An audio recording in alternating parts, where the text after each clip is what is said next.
Sound check. One, two, three. Check, check.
Sound check, one, two, three.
Check. One, two. One, two, three.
Bonjour tout le monde. Good morning, everyone. We're going to start in 1 minute. We'll start in 1 minute. Thank you. Merci.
Good morning, everyone.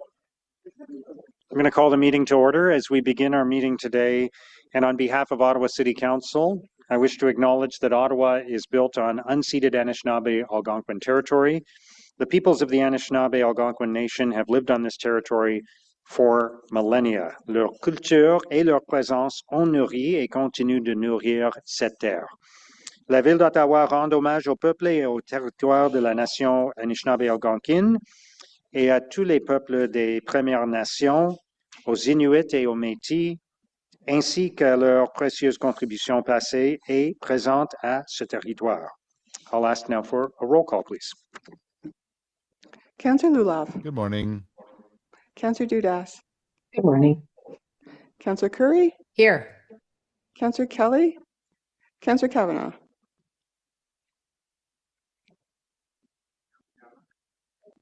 I heard Kelly present. Councillor Johnson. Here. Councillor Tierney. Councillor King. Here. Councillor Troster. Here. Councillor Brockington. Here. Councillor Menard. Here. Councillor Brown. Here. Councillor Lowe. Present. Vice Chair Gower. Here. Vice Chair Kitts. Here. Chair Leeper. Ici. Mayor Sutcliffe. Here. You have a quorum, Mr. Mayor. Thank you. Are there any declarations of interest? Confirmation of minutes from April 10th. Are those carried? Okay, so we're going to go into the Housing Acceleration Plan progress update. I'm going to draw your attention to the fact that there are two items under information previously distributed on the agenda. We can discuss those at the same time as we're discussing the main item here. So any questions about that, about those two IPDs would be in order, and we'll deal with that all as one discussion if everyone's comfortable with that. So I'm going to turn it over to staff now for their presentation. Good morning, Mr. Mayor and members of the Joint Committee.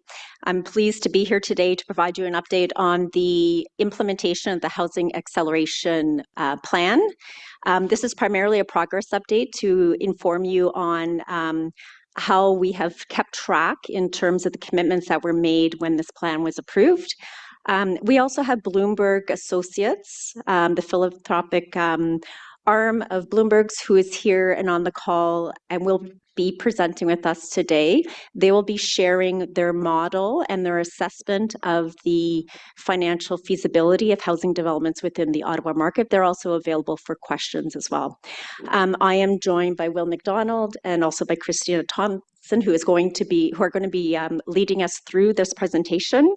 So in addition to the update this morning and the Bloomberg analysis, we also have one item for recommendation to Council for approval, which relates to the tree protection bylaw. And with that, I'll turn it over to Will for the presentation. Thank you. Next slide, please. So Mayor, Chair, members of the Joint Committee, as Debbie had mentioned, we're here to provide an update on the implementation of the Housing Acceleration Plan. Le Conseil a approuvé le plan d'accélération de la création de logements le 8 octobre 2025. Le plan comprend 58 mesures regroupées en fonction de 5 objectifs clés dans les domaines la ville a le plus d'influence et de contrôle. In approving the acceleration plan, Council directed that staff report back in Q2 2026 with an update on market conditions. As you recall, in the October 2025 report, it included an overview of the residential market in Ottawa at that time, and this report provides an update to reflect current conditions. An update on the implementation of the plan's 58 actions, the development of a measurement framework to evaluate the extent to which the acceleration plan is achieving results over time, and the results of the development feasibility model created by Bloomberg Associates. An overview of the methodology being used by Bloomberg was provided in a memo to Council in December 2025. This report provides the results of that analysis. Next slide, please. Only 6 months have passed since the October 2025 report was approved, and a review of current market conditions indicates that affordability and supply challenges continue to persist. The Ottawa market did see an increase in housing starts in 2025, driven primarily by multi-unit and purpose-built rental activity. This increase could be considered more of a rebalancing activity following a significant decrease between 2022 and 2024. Although encouraging, CMHC is forecasting a national slowdown in housing starts through 2026 and 2028. And home prices and rents remain substantially above pre-pandemic levels. Overall vacancy rates are approaching the 3% threshold of a balanced market. However, units with low rents have a vacancy rate under 1%, indicating that these units are not turning over. And newly built rental units have a vacancy rate of 6.7%, suggesting that the cost to develop new units requires rents to be set at levels that people cannot afford. The overall conclusion is a sustained effort is needed to support housing supply growth and housing affordability. Next slide, please. I will now pass it over to Christina Thompson to provide an update on the implementation. Since Council approval, significant progress has been made. Depuis l'adoption de plan par le Conseil, des progrès significatifs ont été réalisés. The plan, as presented to Committee and Council, included 53 actions. 5 actions were added in response to motions, bringing the total action count in the plan to 58. Currently, 53% of actions in the plan have been completed, and we are on track to reach 78% complete by the end of 2026. The majority of actions completed to date have been improvements and efficiencies to existing city processes. There were also several changes to municipal fees and charges adopted in October with plan approval. Most are temporary measures that defer payment of fees to later in the development approvals process.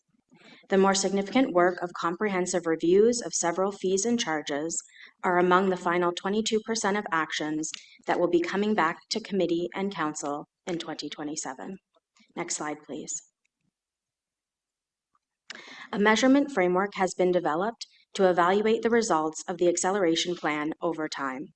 Un cadre de mesure de rendement a été élaboré pour évaluer les résultats du plan d'accélération au fil du temps. This framework identifies the outcomes we want the plan as a whole to have, that is, the collective impact of all 58 actions. The 3 outcomes presented in the measurement framework are: housing approval timelines are reduced, housing construction is increased with emphasis in urban and transit-oriented areas, and the availability of affordable housing is increased.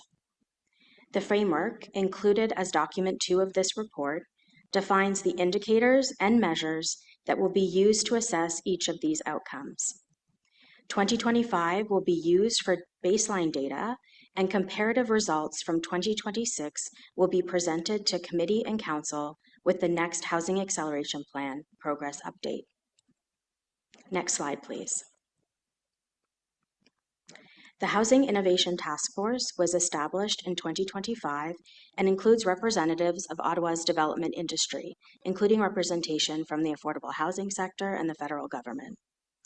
The recommendations of the task force were a key input into the Housing Acceleration Plan, and as part of the plan's approval, Council directed the continued engagement of this task force. Since then, the task force has met 4 times and continues to provide feedback and industry perspective on action implementation and the development of the feasibility model. Staff will continue to engage the task force throughout implementation of the plan. Nous continuons et collaborer avec le groupe de travail sur l'innovation et maîtrise de logement tout au long du plan. Next slide, please. This report seeks approval to update the tree conservation guidelines in the tree conservation bylaw. If approved, this bylaw update will complete Action 3 of the plan. Work completed to date includes simplifying the guidelines, introducing a checklist, and updating process guidance. There have been no additional requirements added or substantive changes to the requirements for tree conservation reports. The results of this action aim to improve efficiency of tree reviews for development applications while maintaining protection and consideration of trees throughout the development review process. Next slide, please. We will now pass things over to Naaman Freeman and Simon Mettler from Bloomberg Associates. Naaman and Simon are joining us virtually today to provide an overview of the results and findings of the Ottawa-specific development feasibility model. Thank you. Good morning, all. Thank you, councilors and mayor, and really happy to be here with you all this morning. Simon and I are representing Bloomberg Associates. I'm going to give a quick background on Bloomberg Associates for everyone's kind of awareness, and then we'll jump into it. So again, as Christina said, my name is Naaman Freeman, and I lead Bloomberg Associates housing practice. Bloomberg Associates is Mike Bloomberg's pro bono consulting practice. We are part of the larger Bloomberg Philanthropies. And so when Mike was mayor, a three-term mayor of New York City, he saw how hard it was for mayors around the globe to kind of implement and improve the lives of their citizens, and he wanted to help that. And so what we do is we work with mayors all across the Americas and Europe and support them across about 9 different practice areas, from transportation to economic development and beyond. And I lead that housing practice that is within Bloomberg Associates. Over the past year, I think exactly a year now, we've been working with the team within the city. That's Debbie and Christina and Will and others to support the housing task force and put together a development feasibility model. That model is something that we have used in other cities, and we've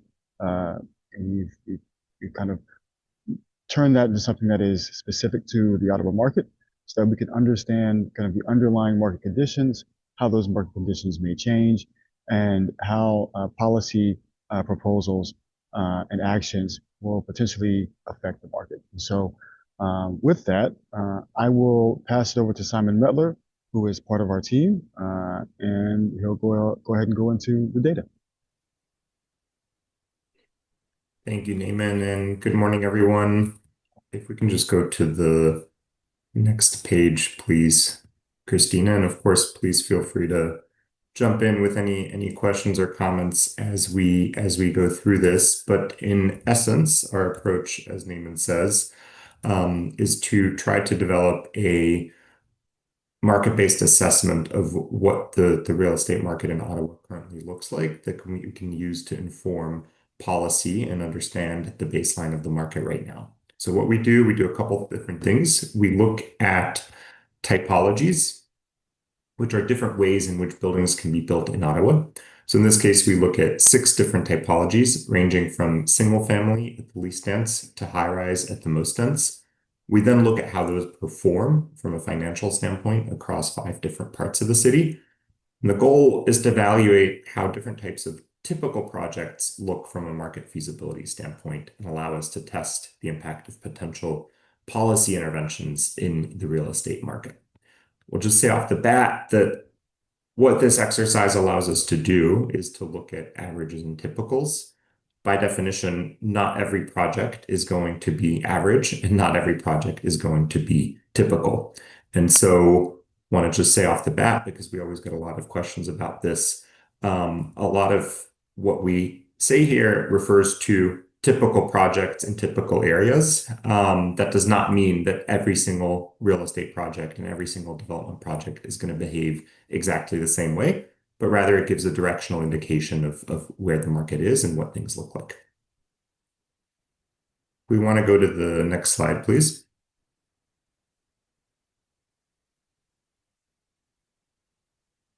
So this slide summarizes our overall findings on where the real estate market stands right now. It looks at two different metrics. One for sale, which is profit on cost or development margin. That's the top table on this page.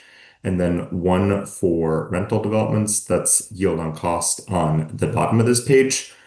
Overall, the market, as we assess it, is quite challenging, with very few scenarios meeting a feasibility threshold right now in a typical scenario, and no scenarios meeting our thresholds for being most feasible.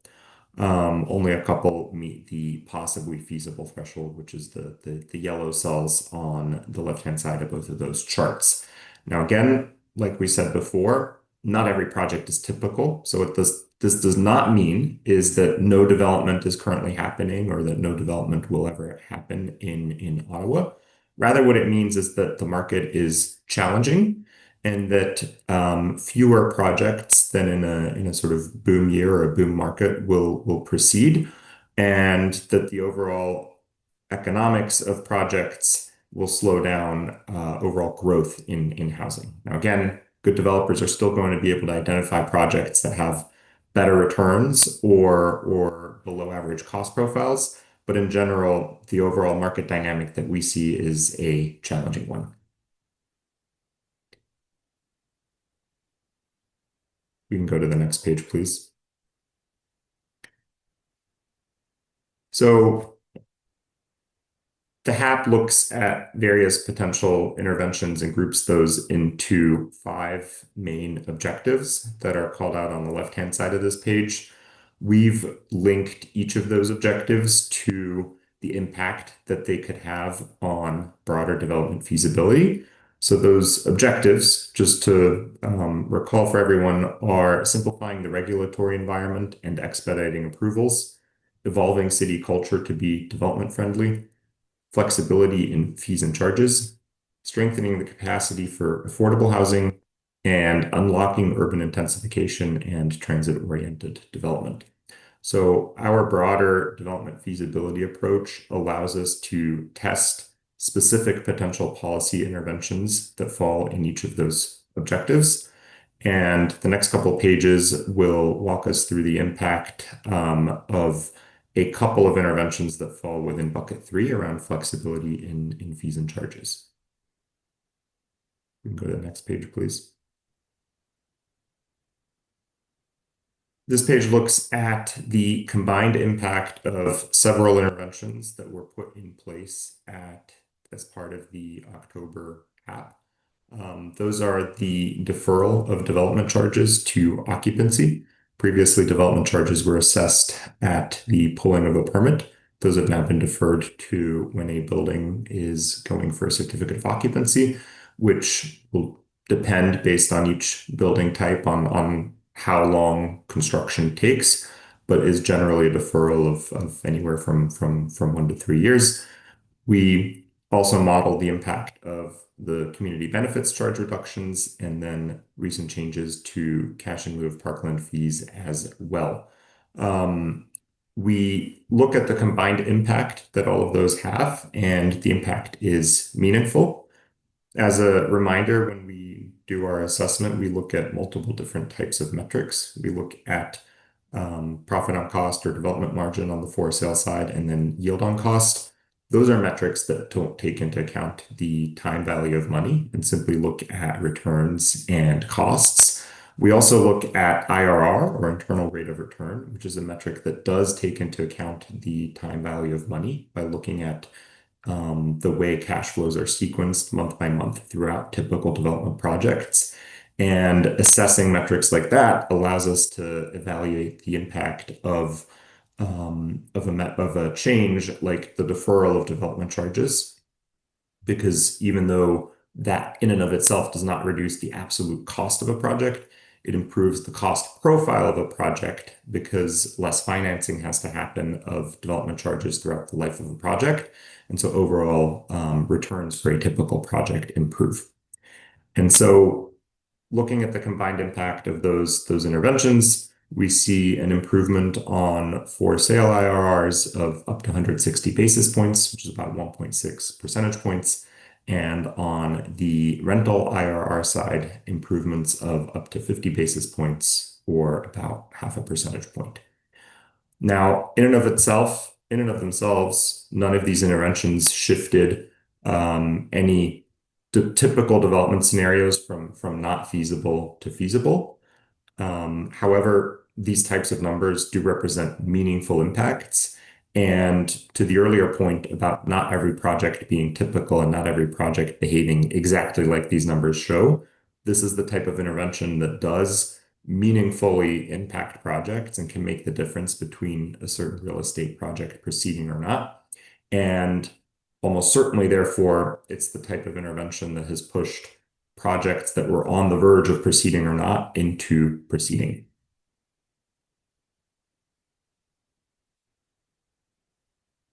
Next page, please. We also look at the impact of recent HST changes. Now, those, of course, were not called out in the October HAP, and so nonetheless are an important part of the housing market dynamics. HST is an important charge, obviously, and has a major impact on prices throughout construction life cycles, and then obviously on sales prices. And so what we did was look at the impact that the recently announced changes from the province are likely to have. Obviously, a large effect, a large part of the effect will depend on how much of the HST reduction gets passed through to buyers. That will in turn depend on market dynamics and things that are outside of the scope of what we were able to model as part of this exercise. However, we feel that effective prices are likely to decrease, and the largest impact of this policy change is likely to be on the existing inventory of completed but unsold homes, where this policy change will result in lower price points that accelerate the sale of unsold units and therefore their absorption. In the medium or longer term, it's hard to evaluate the impact that a temporary policy like this will have. If it continues to be temporary, in and of itself, it's unlikely to spur new construction starts or unlock new financing, because underwriting generally happens to policies that have more long-term certainty. That said, for projects that are currently in the pipeline and on the verge of whether they might continue or not, this is a type of policy that can show some forward momentum and likely maintain several projects in the pipeline and allow them to continue to proceed.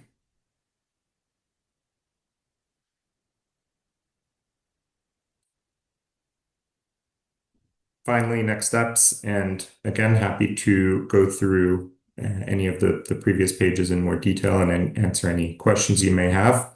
Additionally, want to confirm any additional analyses that may be useful for Bloomberg to run in the context of this and in the context of the HAP, and confirm any other potential actions that the city is considering that we can incorporate into our development feasibility testing approach as well.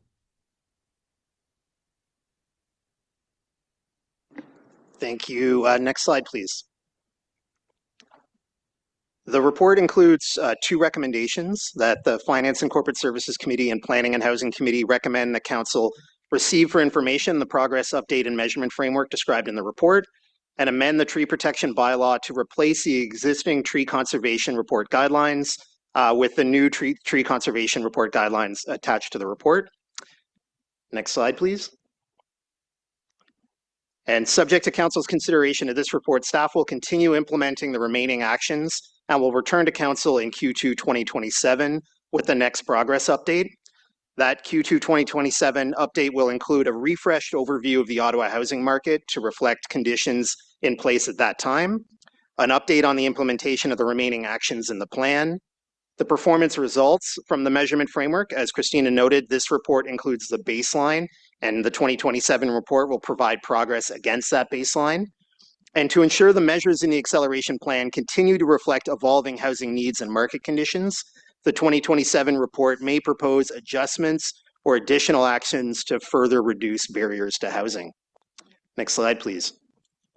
Mayor, that concludes the presentation. We'd be pleased to answer any questions you may have. Okay, thank you. I think we're going to go to, we have one delegation. So if everybody's okay, we'll hear from our delegate first, and then we'll open it up to questions and comments from everybody. I will ask for Jason Berggraf from GOBA, who is online. Go ahead. Good morning. Good morning. Thanks, chairs, members of the Joint Committee, for the opportunity to speak this morning. Overall, GOBA is very encouraged by the progress that's already been made on the Housing Acceleration Plan. We're also receiving member feedback that previously stalled applications are moving, and that recent changes from the first round of task force recommendations are having meaningful effect on timelines. As you'll have seen from the Bloomberg report, delays can have a huge impact on project timelines, which translate into additional costs and reduced affordability. Given this, we welcome the city's commitment to speeding up the processing and finalization of applications. The evidence shows that even if market conditions improve, the reforms within the Housing Acceleration Plan are still necessary preconditions for future supply growth. We also support the measurement framework. We cannot measure what we don't track, and we can't improve what we don't measure. To that end, we look forward to seeing the results in the future. As we all know, we're living in a time of increased uncertainty with many external economic forces that are beyond our control. Bloomberg specifically notes that the city does not control the larger macroeconomic forces, which only underscores the importance of focusing on the levers that the city does control. When many projects are struggling to pencil, even in the rental space, it is ever more important for the work of the Housing Acceleration Plan to continue. As Ottawa's housing market warms up, as it inevitably will, these reforms will make it easier and faster to scale up housing production.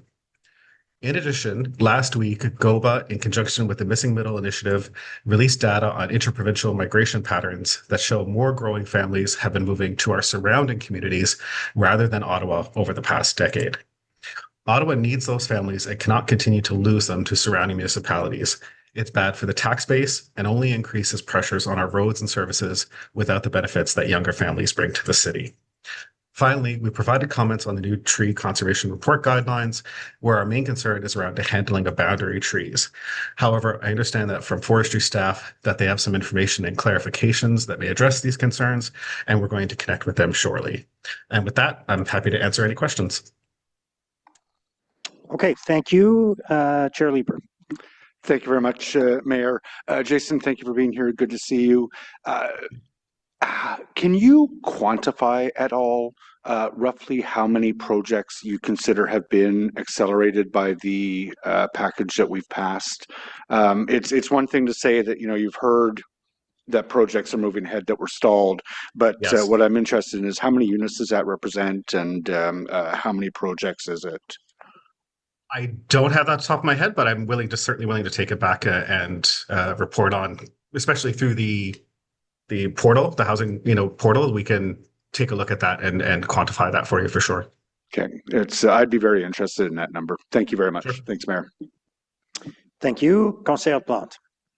Yes, hi, Jason. Thanks for being here. I know we haven't had a chance to meet yet, but I think we will be in the coming weeks. I have two questions for you. One is, and I'm deeply concerned because I hear from families who want to live in the core, they want to be close to everything, but there is just simply no 3 bedrooms that can accommodate them or their families, whether that be in condos or apartments. And what would be your recommendation to get more 2+ bedrooms built? And second of all, something I've sort of noticed since my term started is there doesn't seem to be a lot of city staff that live in the core. And I was just wondering why you think that is. It's in terms of the two bedrooms or more. In the projects that I have seen, the issue, of course, is a per square footage of cost is the per square footage, whatever the size of the building, and obviously a bit larger unit ends up being being the most costliest unit within that project, and typically and anecdotally, at least. Those largest units are the last ones to sell because, of course, they are the most expensive. Um, the costing around construction materials, around labor, all of those things are pretty inflexible and really impact the ability to produce a unit that is on the surface going to be significantly cheaper for families. Uh, the I don't know that I have a solution right at the moment. Again, I'm happy to kind of take that back though and ask some of our planners and some of the people who do work on those core but still bigger projects as to what would be the inducements to get those bigger units on stream. Great. And then in terms of the speculation on city staff, I wouldn't presume to know people's motivations. I would assume, again, much like we mentioned in our data about interprovincial migration, some people are very dedicated to, they want a ground-oriented house, even with a small piece of land, and they're willing to kind of drive till they qualify to get that piece. And if it's not available sort of within the core, they'll go out to the suburbs or what have you to do so.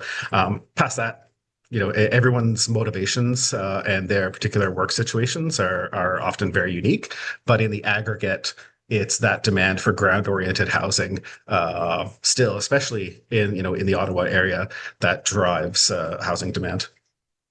Thank you so much. You're welcome. Merci, Councillor Curry. Thank you, Mr. Chair. Thanks, Jason. Thanks for the meetings and the meeting there a couple weeks ago.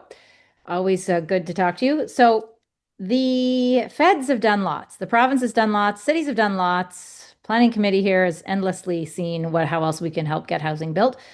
What are you hearing from the developers? What else do they want?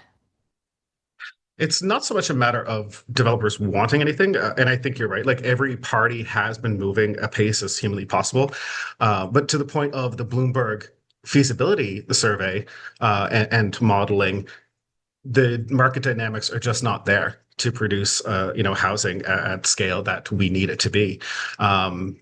Interest rates have to be a certain spot. People have to start coming back into showrooms.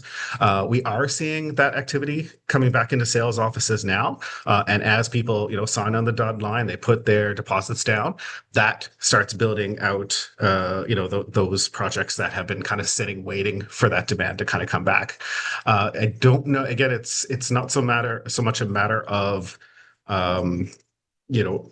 more that people can do. I think, I would agree the city's done a fair amount right now, and it's always good to improve the processes, timing, all of those things.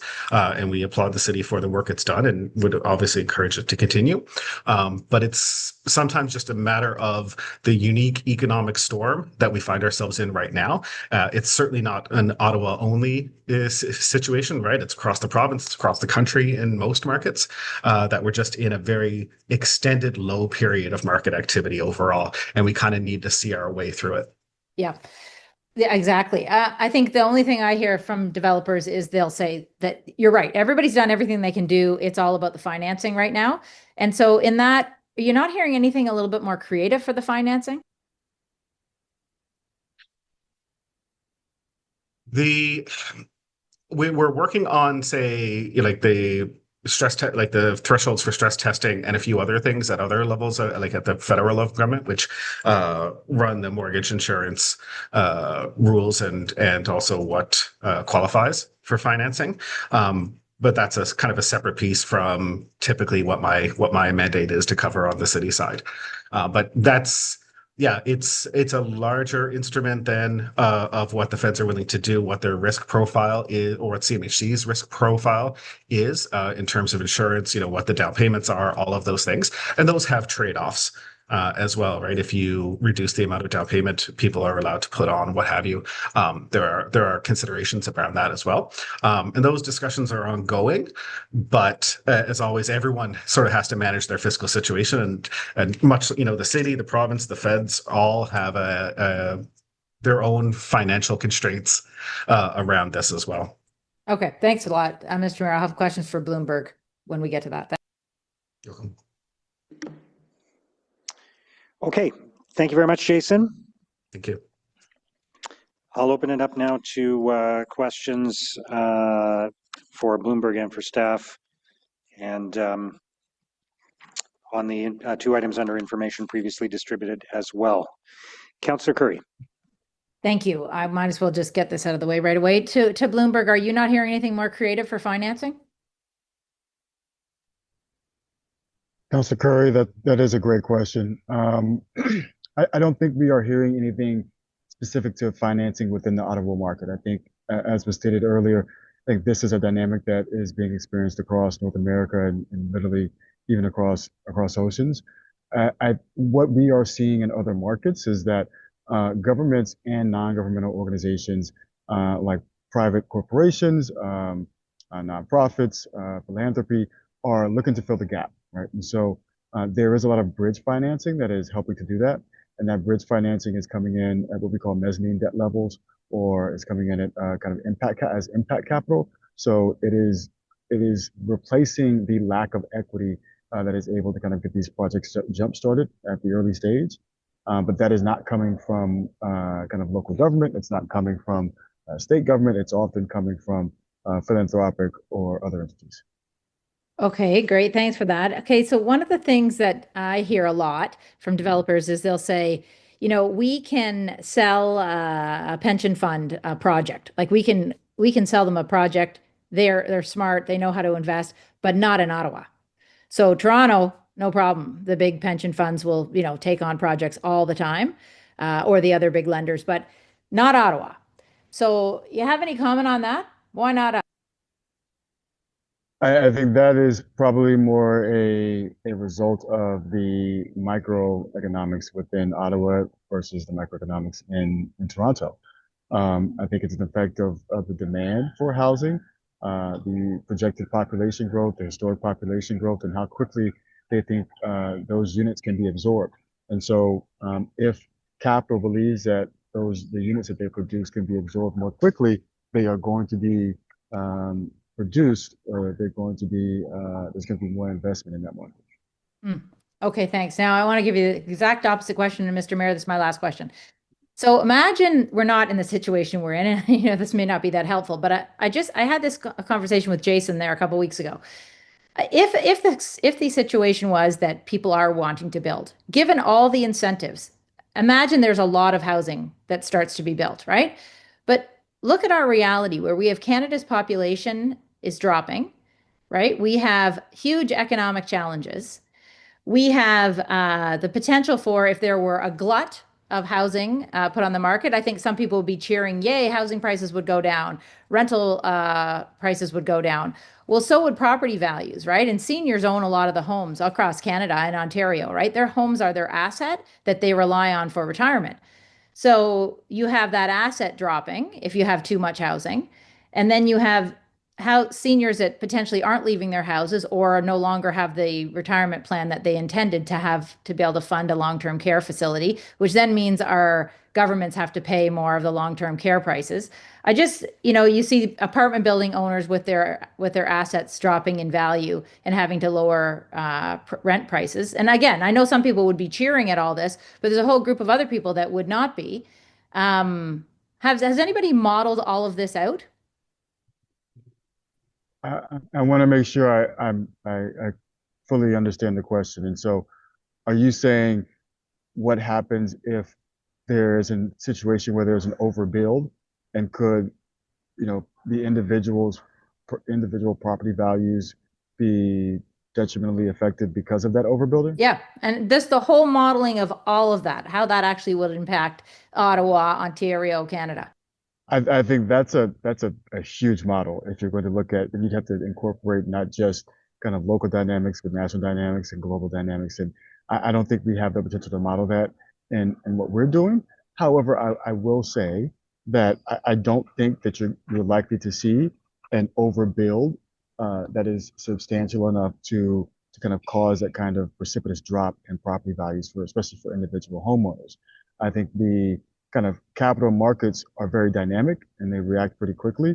And once you see a level of production to a certain kind of extent, you and absorption rates start to kind of drop, the market will react and stop investing in that market because the same people that are investing are the same people that own assets and they don't want their values to drop. Great, excellent answer. Thank you very much. Thank you, Councillor. Councillor Menard. Thank you very much, Mayor, and thanks to staff for the reports and the IPDs. I'm very appreciative to see the public developer model piece that's come out and the information. It's a great step from where we were, and I know the work will continue on that. I want to speak about the overall HAF report and then move into the public developer model piece a little bit more. There is a lot in this report that I guess is a bit concerning. We're really stalled. That we've described it as a frozen market. I think the thing that stands out most to me is the report is suggesting that many of the efforts to make affordable housing supply a reality through, say, cutting fees is very difficult. It's not clear. The economics of it is outside of our control for the most part. We can tinker on the margins. We may get a project over the line or two, but it's not. We don't have concrete numbers to show how these types of public subsidies, whether it be GST rebates or DC reductions or CBC reductions, really have this massive effect on the market. Clearly they don't. There's a lot of other market fundamentals there. The new rentals piece sitting at 6%, 6.7% vacancy kind of was surprising to me compared to existing rentals at 1%. Can you maybe expand on what you're seeing there? Through the chair, thank you for the question.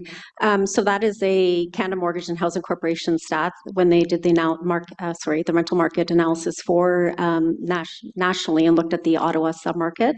And so what they found in Ottawa is that the newly constructed rental dwellings, purpose-built rental homes, so built within the past 3 years, were not moving as quickly. So you had a higher vacancy rate, or some kind of standing inventory there.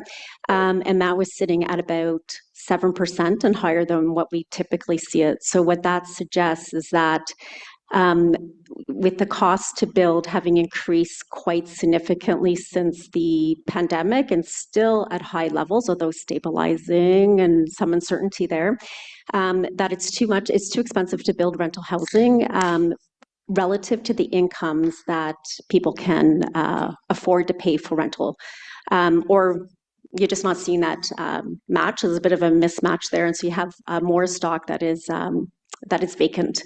And then to the points that Councillor Curry had made earlier is that as more supply comes online, you will have less competition for that, also with decreased immigration, et cetera. And that over time would result on greater affordability within the market. Thank you. That's helpful. The document 3 of the Bloomberg feasibility study states that almost no typical development scenarios are penciling out, with no scenarios in our most feasible category and our 1 for sale or 2 build to rent scenarios in our potentially feasible category, that there's virtually no typical development scenarios currently penciling out in Ottawa. So it's described as a frozen market. I guess given it's a frozen market, governments of all stripes are taking action and again reducing fees, cutting red tape, but still we have a frozen market, and the prediction is 2026 to 2028 it's going to get worse. But I assume that prediction from Bloomberg includes all of the GST cuts, et cetera, et cetera. That would be part of that prediction. Is that accurate?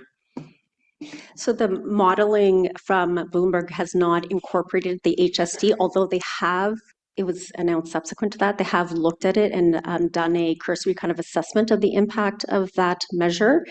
The HST measure does provide a little bit more buying power for consumers to the extent that that's passed on to consumers. Sometimes the HST is embedded in the listing price, and so we don't know exactly what happens there. But to the extent it's passed on to buyers, it may create some more buying power and have some of that standing inventory, I would say, be purchased. Given that it's time bound, that's really where we would expect to see the impact.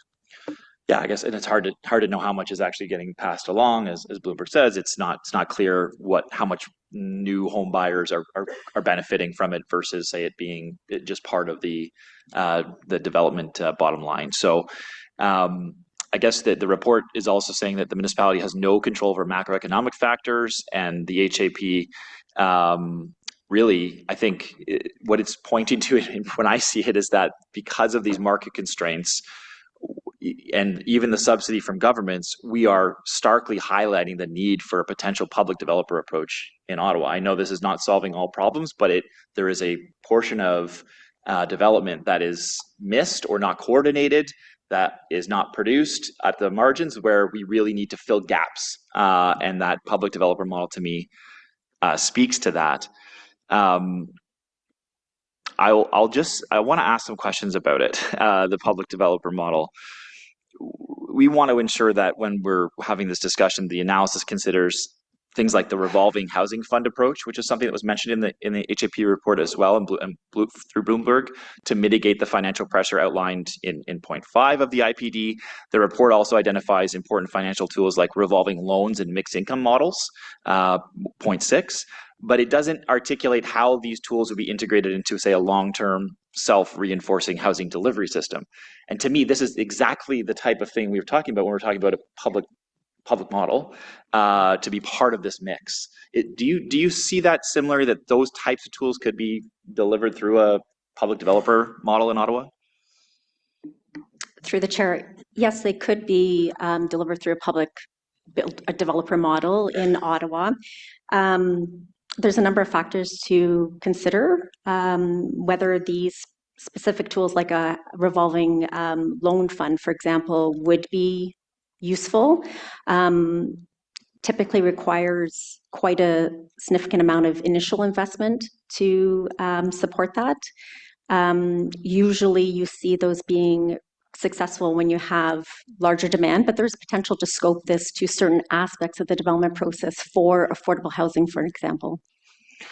Well, that's good to hear. I mean, and obviously we take on debt for all kinds of things at the city. One of the most important things is how we get homes built affordably for people. Public land, utilizing a public developer can really help that. The report points out that the establishment of that developer function can reflect a clear shift in approach. Policy alone does not build homes. The delivery requires a dedicated entity with end-to-end responsibility, oversight of many sites. A public developer can focus on speed, scale, and accountability. This is all in the report.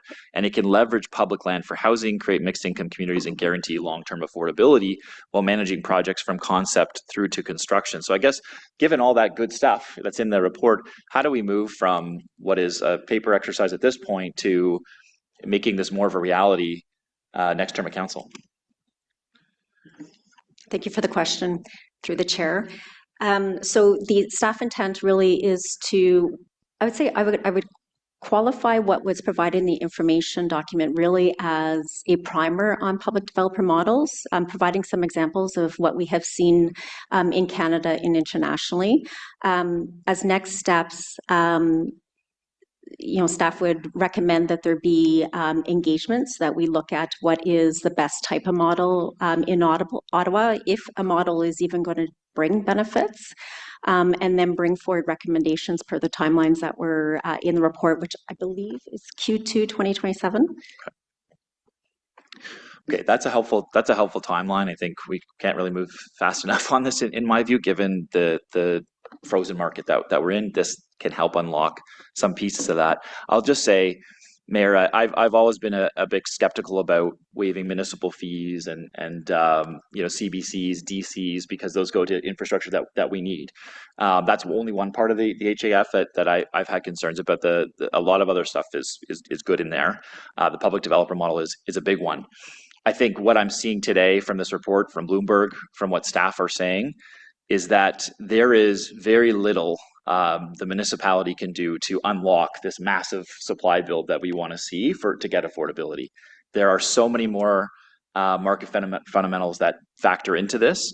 And as governments kind of continue to fund these pieces that go to private developers, I don't think we're going to see the results from that we want to see. And I continue to be concerned about public money going to private developers instead of into, say, a public developer model or public housing or not-for-profit co-op housing, this sort of thing. So I'll just say I think we can.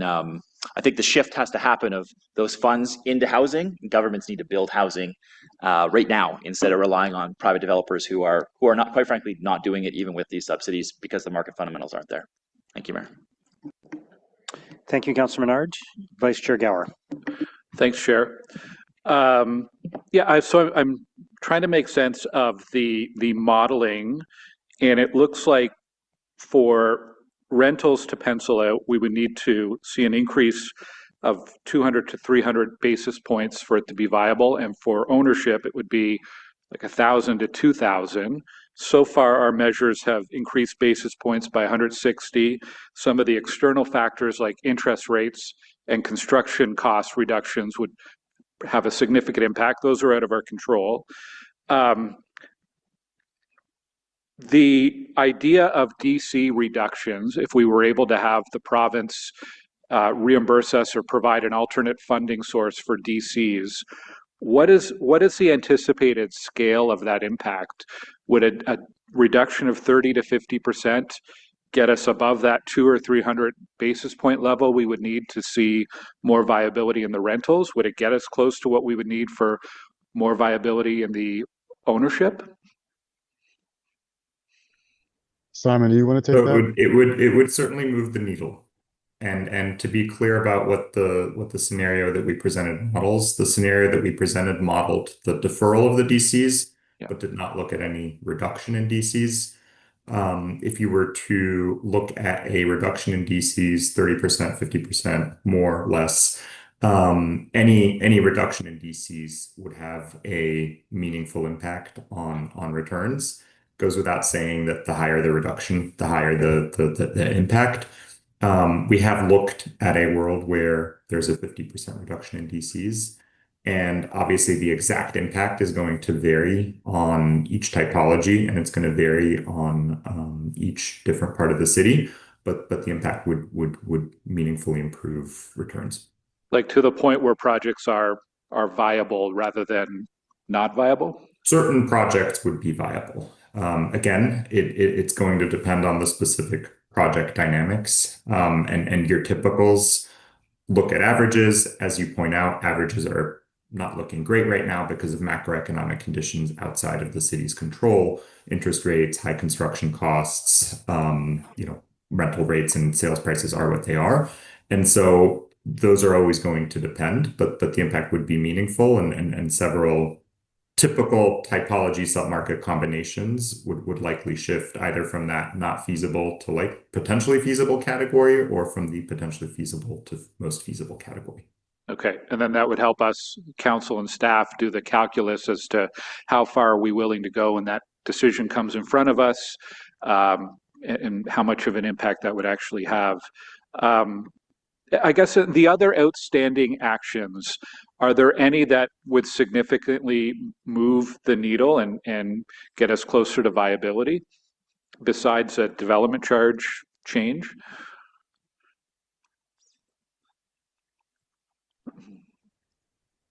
Are there any particular actions that you're asking about, or?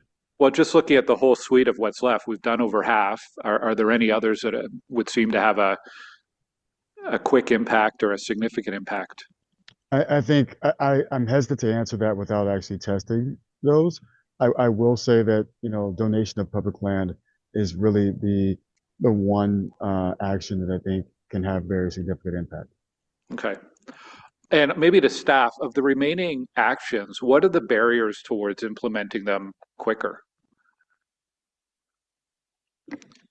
Mr. Mayor, it's not that there was a barrier in implementation. When the plan was established, timelines were itemized, and those timelines have not come to bear yet. So there was more. What was implemented to date or had the earlier timelines were those that were the quickest to implement, the more substantive reviews or undertakings. That's what's continuing to be undertaken, and the intent is that we're returning early in the new term of council with the results of those and the recommendations that may result from them. Okay. I think my last question is, I've read the public developer model report. It seems to describe exactly what OCH is doing. What would a public developer do that'd be different than what OCH is doing now? Because they develop, they own, they maintain. What's different? Thank you for the question. So Ottawa Community Housing is a type of public developer. They are a municipally owned, not-for-profit housing corporation. So they develop, own, and operate a portfolio of housing. There are other nonprofit housing developers and providers within the city, and Ottawa Community Housing is not kind of officially in service of those developments. And so one of the gaps that we heard through the consultation from the not-for-profit sector really was we have desire and opportunity to expand our portfolios. However, requiring us to become experts in development creates inefficiencies, both in terms of time, mistake, also cost, because there isn't the opportunity for economies of scale. And so a public developer model can also look at how can we look at accelerating the development of affordable housing, for example, within the city of Ottawa, by looking at it more holistically and not requiring other developers to, other providers, affordable housing providers, to become expert in the development process. Rather, that can be provided to them as a service. And there's also opportunities to look at economies of scale when you're looking at that more holistically and taking a little bit more of a, I'm going to say, factory kind of approach as an example in terms of being able to produce housing. So those are the types of things that we're looking at that extends beyond OCH. Okay. Well, I hope it would not mean a new entity. I hope that could be an expanded role for OCH, because they are already developing a lot of partnerships with other not-for-profit sector partners. So anyways, to be continued. I'm sure the chair will have some questions as well. Thanks, Chair. Thank you, Vice Chair Gower. Chair Leeper. Thank you very much, Mayor, and thank you very much for the presentations today. I only came in with one question, but I think I'll pose a couple more. I'm looking at Kitchissippi Ward, where there are very generous zoning permissions that have been provided to developers for properties that have been in the same ownership hands for many, many years, even as long perhaps as I've been city councillor. I'm wondering how useful the typical scenarios are to understand the impact of our incentives across the city when I think so many parcels probably take advantage of the lower historical land costs that are mentioned on, and you got at it in slide 12. Is it worth giving us analysis of the age that these properties have been in the hands of owners who have very permissive zoning permissions but have not built?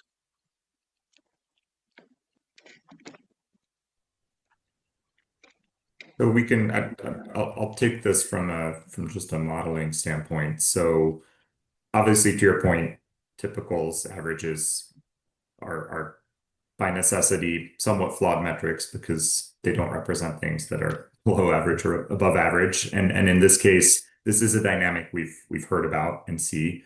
There are several plots throughout the city that were purchased at prices significantly below today's market rate, right? And from a development feasibility model, the types of projects we look at run by larger developers, they tend to have to account for that land value on the books somehow.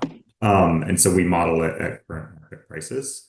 But of course, that is one of the reasons that certain projects are proceeding right now, that from a pure numbers standpoint, if you look at current market prices, might not be feasible. But if you discount the value of land by 50% or 75% or 90% or whatever it was acquired at, then all of a sudden the dynamics for that development look much better, and certain projects are much more feasible than the other ones would be. So that is Thanks. certainly a dynamic.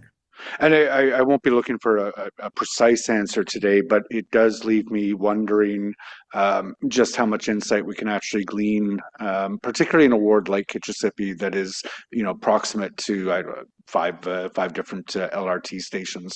I wonder how useful some of this analysis is, but we could slice and dice the numbers 6 ways from Sunday for the next 2 years and still not arrive at a precise understanding of the market dynamics. So I understand the challenge of that. My second question was with respect to housing starts. And bear with me for just a moment. According to the CMHC in Ottawa, so Ottawa proper, not the larger Ottawa area, in 2020 there were 9,200 starts. In 2021 there were 9,459. In 2022, 10,077 housing starts. The bottom fell out in 2023, 8,632. In 2024, it just plunged to 6,800. But it since went up. So in 2025, pre-introduction or pre-effect of the introduction of many of the incentives that have been put on the table by council, it grew up to 9,500, a little over 9,500 units. I wonder, since it is premature by December 2025 to assume that the incentives that we have passed would have had an effect on pulling building permits, what accounts for that high rate of growth between 2024 and 2025? Because it's something that leaves me wondering, do we need to provide these incentives at all when we saw such a huge leap? Through the chair. So I'll provide an answer, and then I invite our colleagues from Bloomberg to add if they like.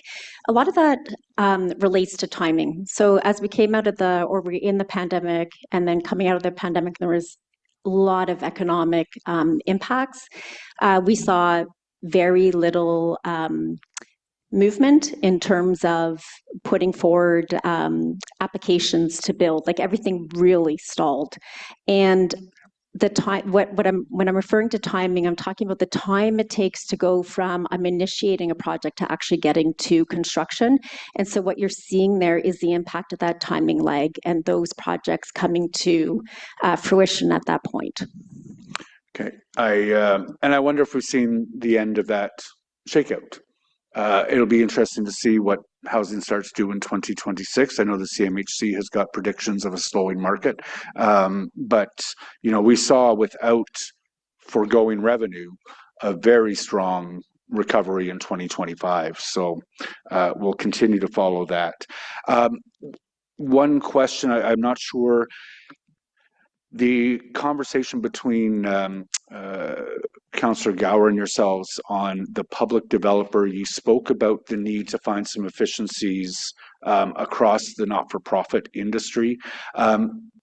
Is that the potential role that a CODCO or a nesting ground could play moving forward? Because things seem to be encouraging on that front. A lot of things are coalescing. Through the chair, thank you for the question. Yeah, there are entities that could play that role, including potentially CADCO and Nesting Ground, Ottawa Community Housing. There's also Build Ottawa, which is another entity that could play that role. The point really is to examine all those options and to engage with the sector, who this is presumably intended to support, as well as residents, in order to look at whether a model would generate the types of advantages that we hope it would, and then to make recommendations for consideration by council. Marcia? Thank you. Through the chair, I would just also, going back to your point about starts, I think that Ottawa's market has been stronger than the provincial market, which is true. And I think that part of that is the willingness of this council to take action on the housing process and some of the barriers that this report is reporting on our actions for. But I would just say that we have failed to make the number of housing starts required to meet both our provincial and our federal targets. So I'm not exactly sure where the numbers you had were quoted from, but we are looking at our target was to get to just under 12,000 dwellings in the period of the housing fund, and we're not going to make it. We're going to get to about 80% based on the end of 25 data. So this committee and council will see the full data dashboard that will be publicly presented very shortly as it relates to the complete year of 2025 in our housing development dashboard. But looking at the data right now, I can tell you we are not making the starts that we need in order to meet the targets that were set by upper levels of government identifying where the need was. Yeah, as to whether those were realistic targets or not, that's obviously a different question. I'll just conclude by saying I agree and thank Councillor Menard for his comments with respect to the role of public builders throughout this very challenging period. I want to congratulate Ottawa Community Housing on being a very significant part of the number of starts and completions that we've had, using Housing Accelerator Fund, leveraging their portfolio of real estate. The public builder here in Ottawa has been a very important part of the mix. So I applaud them for the work that they've done, and I would hope that the private sector will take a look at their energy as a model for moving forward. Thank you. Thank you, Chair Leeper. Councillor Kavanagh. Thank you, Chair, or thank you, Mayor. This is a great conversation, and I think we're at a very important point where we're recognizing what's going on out there in terms of the stagnation of housing in general, but particularly for affordable housing. And just as a counselor with my counselor hat on, I'm seeing the concern about affordable housing in the private sector, where we have older buildings where the above guideline increases are squeezing people out. So it's another factor that's not really part of this, but is huge. There's stagnation where people aren't moving because they're hanging on to whatever they can afford, and now they can't even afford what they're hanging on to, and that's another factor. I don't know how that was looked at. I asked about that earlier, and how we're taking that into consideration, because we can't even count on what people consider affordable in the private sector. I don't know if you have any comments about that. Thank you. Through the chair. So a couple comments on that. One, so the City of Ottawa was recently, I guess, recognized for being the first municipality to sign a significant agreement with Build Canada Homes. And so that will see significant production of affordable housing. I think that is something that is a big achievement, and it sees a lot of housing, affordable housing being built in the short term. With regards to the comments you're making with regards to things like rent eviction and the fact that there could be a supply that is affordable or naturally occurring affordable and turned over into higher rent units. That is something that is, it's identified in the plan under the action, which is to review the Action Ottawa program.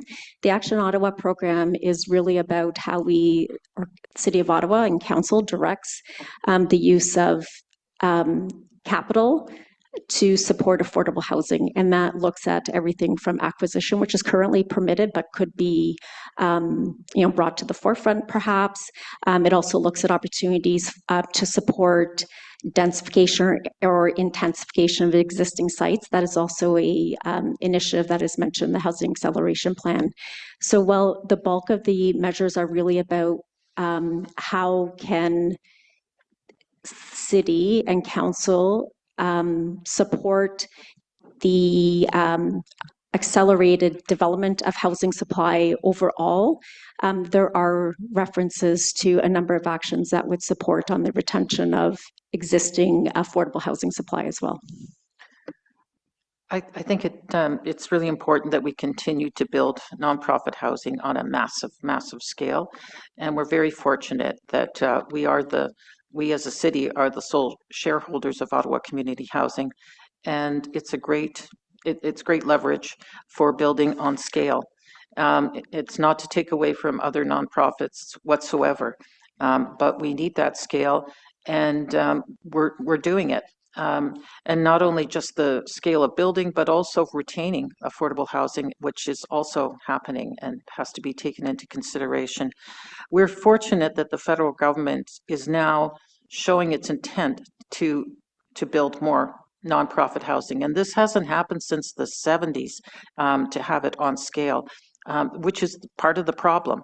They thought they tried to slough it off for a long, long time. They tried to get out of the business, but it's hurting our economy now. It's hurting affordability, and we have to gain a lot of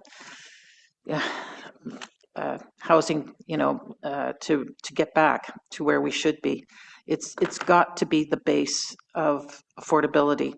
I'm somebody who couldn't afford rent here and lived in nonprofit federal co-op housing. All these things are very important, but the scale is needed, and that's why we need Ottawa Community Housing to do that. And I'm concerned that we have to make it as easy as possible for them to get ahead, because I think that we're just not recognizing the power they have, and working as best we can. And it needs multiple partners because there's all different scales of building out there.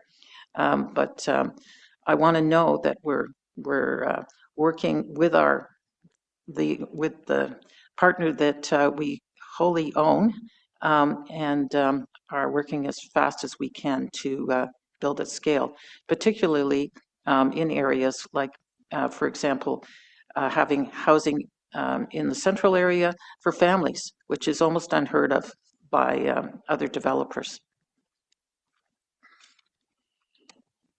I don't know if you have any comments about that. Thank you. No, just to say that we do work closely with Ottawa Community Housing and see them as a very important player in the ecosystem. We have engaged in conversations with them, preliminary conversations related to the public builder model, and we'll be engaging with them in the work going forward as well. Thank you. I am concerned about some of the newer nonprofits that are saying that they're building affordable housing, but I'm looking carefully at the numbers, and that it's not the same. And I think that we have to look very carefully at what's happening out there, and remember that it's not just the short term, it's the long term, and we need to have those affordable units forever across the city. Thank you. Thank you, Councillor Kavanaugh. Councillor Troster. Thank you very much. So I've been listening to this conversation about a public developer. Can you explain to me in really simple terms what the difference between a public developer and Ottawa Community Housing is? And it's just clear as mud to me, because it seems we already have a public developer that we could scale up. What would a public developer do that's different than what Ottawa Community Housing is doing? So there's lots of different models related to like public developer models that are in place across the country. Ottawa Community Housing is a traditional nonprofit housing corporation owned by the municipality, and so that stock is owned by the municipality. Within the city of Ottawa, there are many other not-for-profit housing corporations, CCOC, multi-faith, et cetera, et cetera.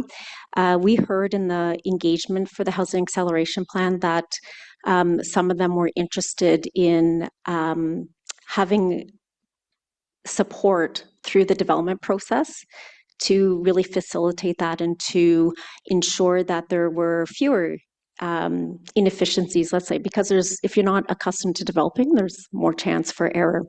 In this model, it's possible that Ottawa Community Housing just builds on behalf of many not-for-profits. What we're proposing here is that there needs to be engagement, because it is a shift for the sector and for the city's programs that requires engagement, and then to bring forward options for council to consider. Okay, I think I understand, and I do think a public model makes total sense and is absolutely something we should be pursuing. I think the report on it was a little bit cautious. I think we need to dig deeper into the possibilities, but we already have an excellent public developer that we can scale up, so that's great.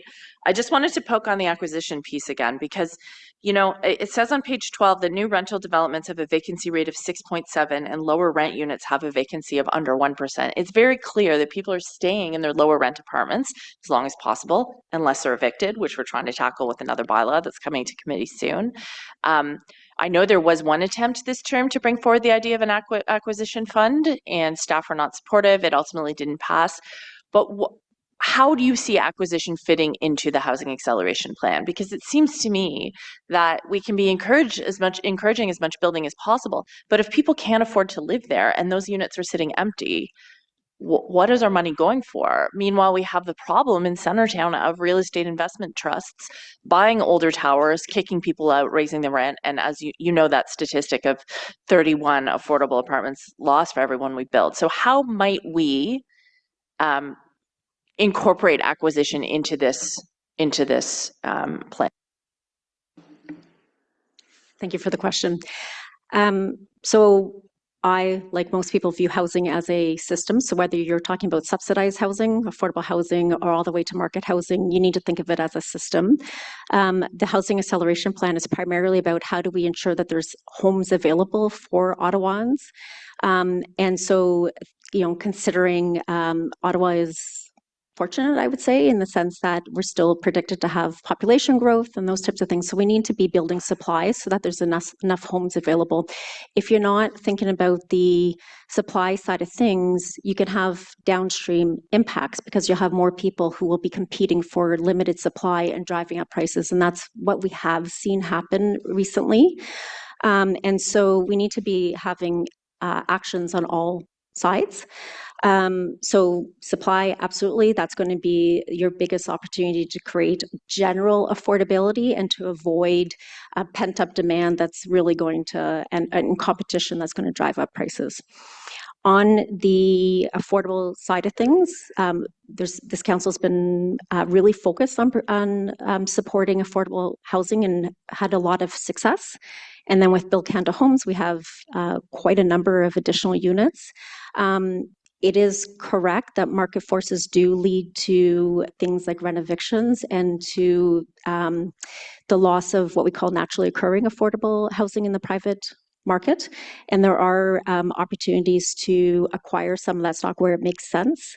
You need to be looking at, you know, obviously the condition of those homes and what kind of investment needs to go into it, but is absolutely part of ensuring a system. When staff made a recommendation earlier in the term of council about not focusing on acquisition, it was for that point in time because there was significant capital dollars from both the provincial government and the federal government that were at risk if we were not meeting targets on supply. You know, those factors are changing because those programs are coming to an end, and we need to look at all levers, just like we always need to look at all levers and consider the context that we were in. So I would say that particular recommendation was context bound, and that's what staff would have stated at that time as well. So you're suggesting now, under these conditions, it might be something to reconsider? It is something that staff will be looking at in the review of Action Ottawa. So specifically around opportunities to support acquisition where it makes sense, and also to support site intensification because that land is already owned by the provider. So those are examples of other levers that could help with increasing the availability of more affordable homes. That's great. And then my last question, I might be scooping Councillor Plant, who I know always wants to talk about family size apartments, but so do I. What incentives, are you considering thinking about incentives for larger apartments within the Greenbelts or for larger homes? Because again, there's not a single private developer that's voluntarily building 3 or 4 bedroom units. And as Councillor Plant said, lots of people want to stay in the core. They want the benefit of intensified, highly dense communities. and they just can't find what they're looking for. And then it becomes a self-fulfilling prophecy because developers say, well, people don't want them. But it's very common in many other big cities for people to raise their families in high rises and take advantage of all of the public good in the core. So I'm just wondering if you foresee any possibility of incenting that kind of development or figuring out a way to make it happen, because there are a lot of families that want to stay in our communities downtown. So, Mayor, we continue to look at opportunities to incentivize family-sized units. As you recall, this was an objective under our downtown revitalization strategy. It was also a criteria in the Build Canada Homes Partnership Agreement that they would incentivize the development of family-owned units above the minimum requirements of the zoning bylaw. And in addition, this was an element that was outlined in the Housing Acceleration Plan. So where we find opportunities to include those, we're trying to grab each and every one of them. Okay, thank you very much. Thank you, Councillor Tierney. Great, thank you very much. And I really enjoy this report a lot. Thank you to Bloomberg and Associates. Couple of quick things. I think first one is related to some of the feedback I'm hearing. I guess a lot of challenges that we have in Ottawa, we're such a large city when we amalgamated, even trying to have, we keep referring to Ottawa community housing all the time, which is a great model. They have security, they got inventory. I was on the board in the past and I don't even represent an area that has Ottawa community housing. I think that's part of the problem we have is we have so many charters in the city. There's not one single entity. As a matter of fact, I think the other challenge I'm seeing right now too is people like Gloucester Community Housing that have done great work in Nepean and Canada. They're having challenges now too. They're actually disposing of their inventory. So as much as we'd love to say we do have a more centrally run one, I'll give you a prime example. Fine Crescent in my area, formerly Gloucester Community Housing, and it's been taken over by another group, and now a lot of the residents are very upset. They're not getting the same level of attention. Are you recognizing that as a challenge for a lot of the charters and the Nepeans, the Canadas are now, their units are being acquired because it's a very expensive operation to run?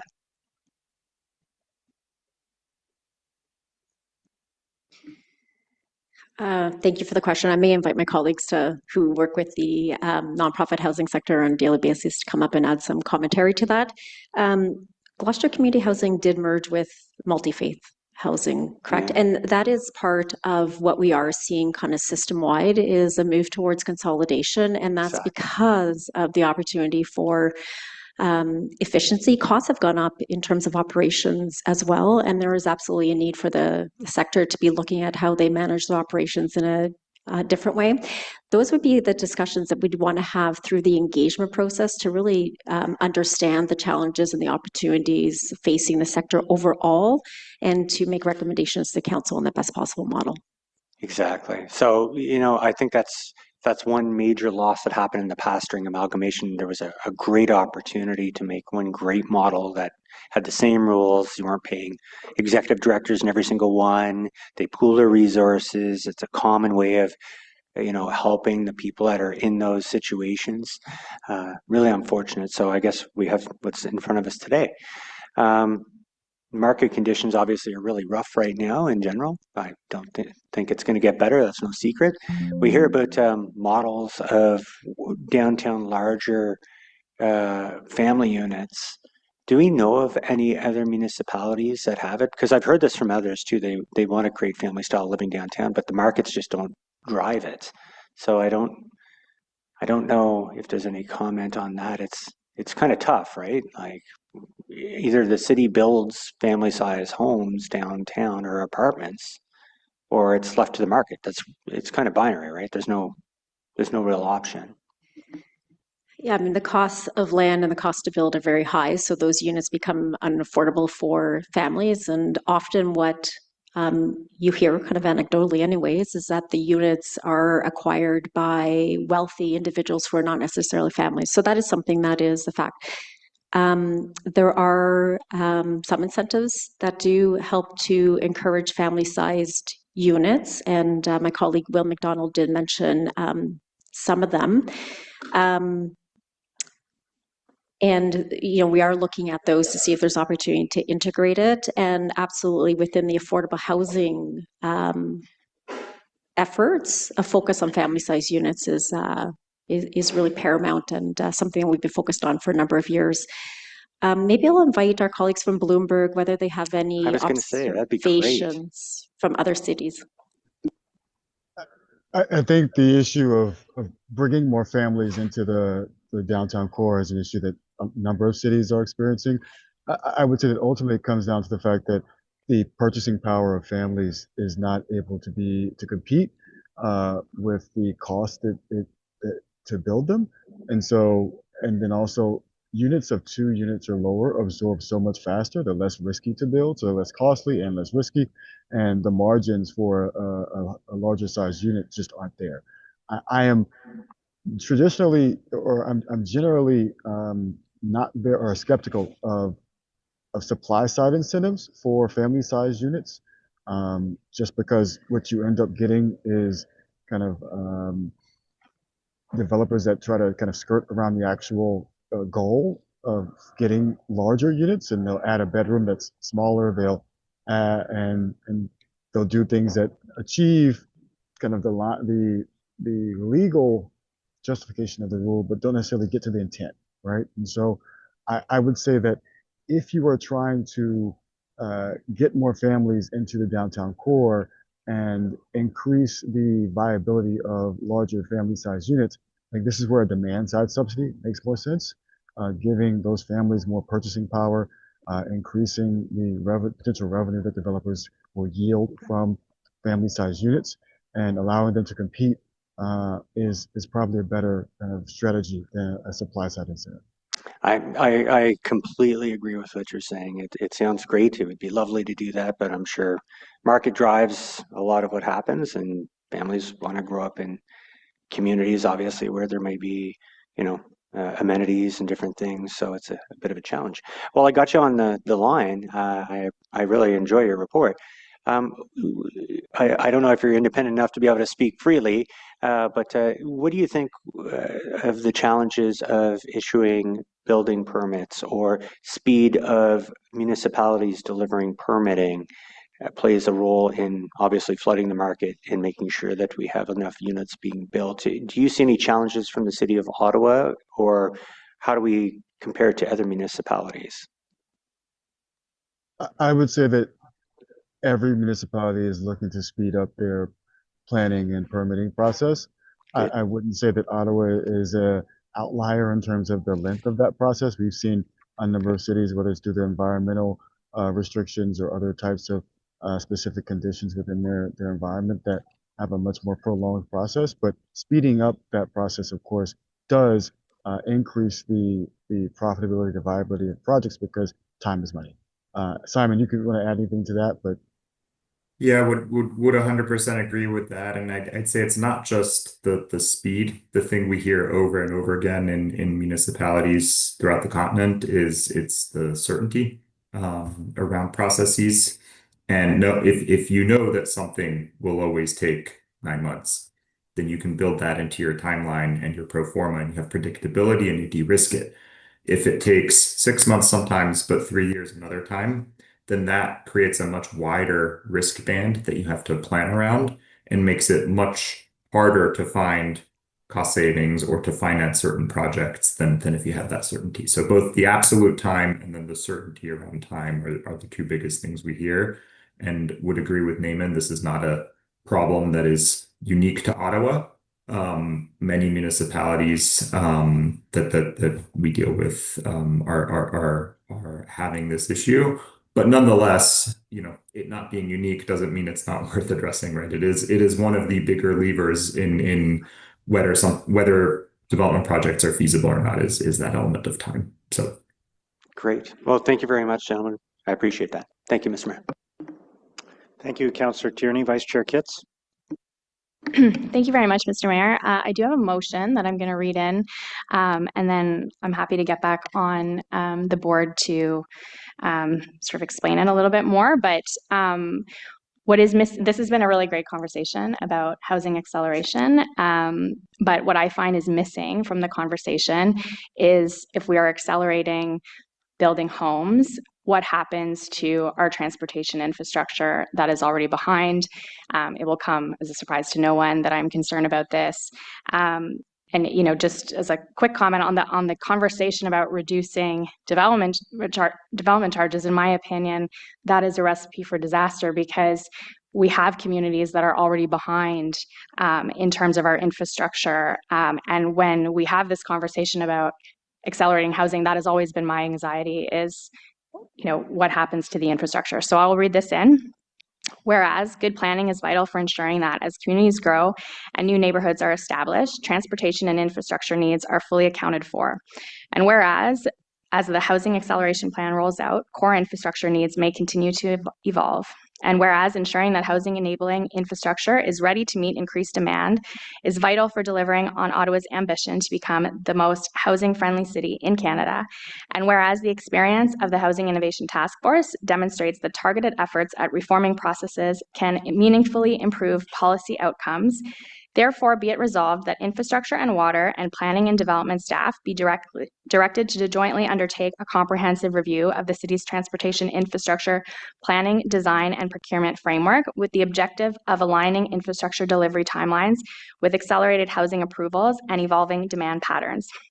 And be it further resolved that this review specifically explore a wide range of ideas, including but not limited to find opportunities to improve policy flexibility, including with respect to master plans and official plan policies, such that local changes in growth patterns can be responded to more rapidly. Reduce internal process delays, simplify processes, and explore earlier, more effective internal and external coordination and clear accountability to achieve higher value and faster turnaround times for the planning of infrastructure. Using actual application data, evaluate master plan infrastructure timelines to identify pressure points and take an area-specific approach to planning and financing transportation infrastructure engineering design and property acquisition in parallel with decision-making processes for new development approvals. Examine opportunities to run independent project activities in parallel and speed up approvals through clear submissions. Examine opportunities to remove duplicative or premature study requirements across environmental assessments, functional designs, and preliminary engineering phases with the goal of reducing the overall project timeline. Increase the use of third-party reviewers to expand the capacity of internal technical expertise with the goal of expediting projects in high-growth areas.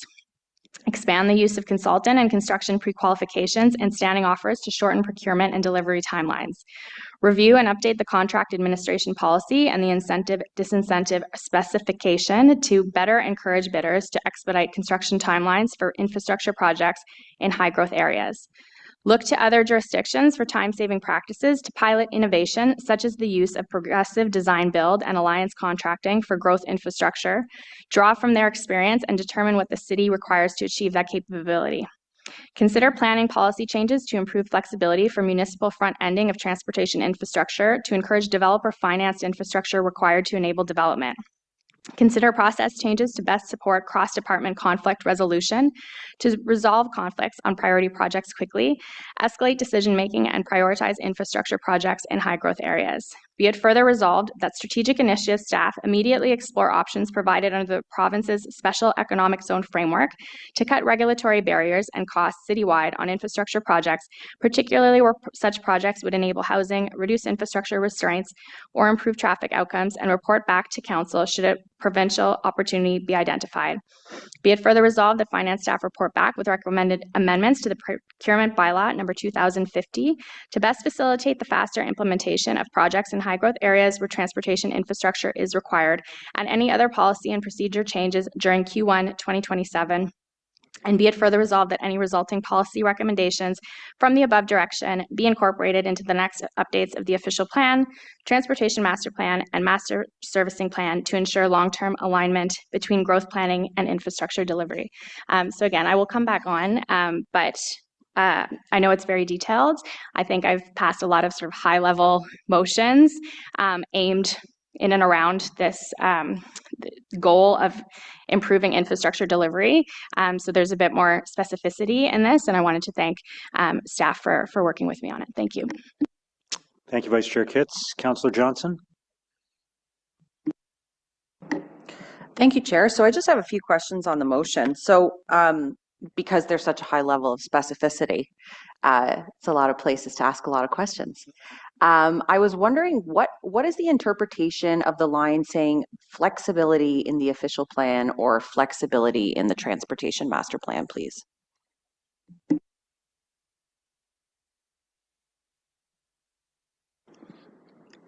Is that a question to staff? Yeah. Yes, it Okay. would be. Thank you. So through the chair, so the way I understand that is that we have master planning documents that speak to the city as a whole. Sometimes it's broken down in transects very broadly, what's happening in the suburbs versus rural versus, downtown.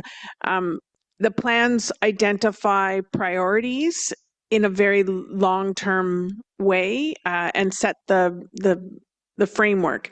What they don't easily do is look at the area-specific realities on the ground. Where are we seeing the growth in the very short term? Where is the pressures? Because we'll be planning for growth, let's say, for 40 years. We'll be looking at our transportation needs for 40 years, but it's not all going to happen exactly the same way in all parts of Ottawa because there's market forces that we don't control. So I think that in conversations with the councillor bringing the motion forward, it was about recognizing that those long-term policies need to also have enough flexibility to provide us direction in how we implement things on an area or sites level where so we can respond better to what's happening on the ground. Okay, so just to use the transportation master plan as an example, obviously we approved a list of several specific projects within two timeframes, sort of the first 10 years and the second 10 years of that plan.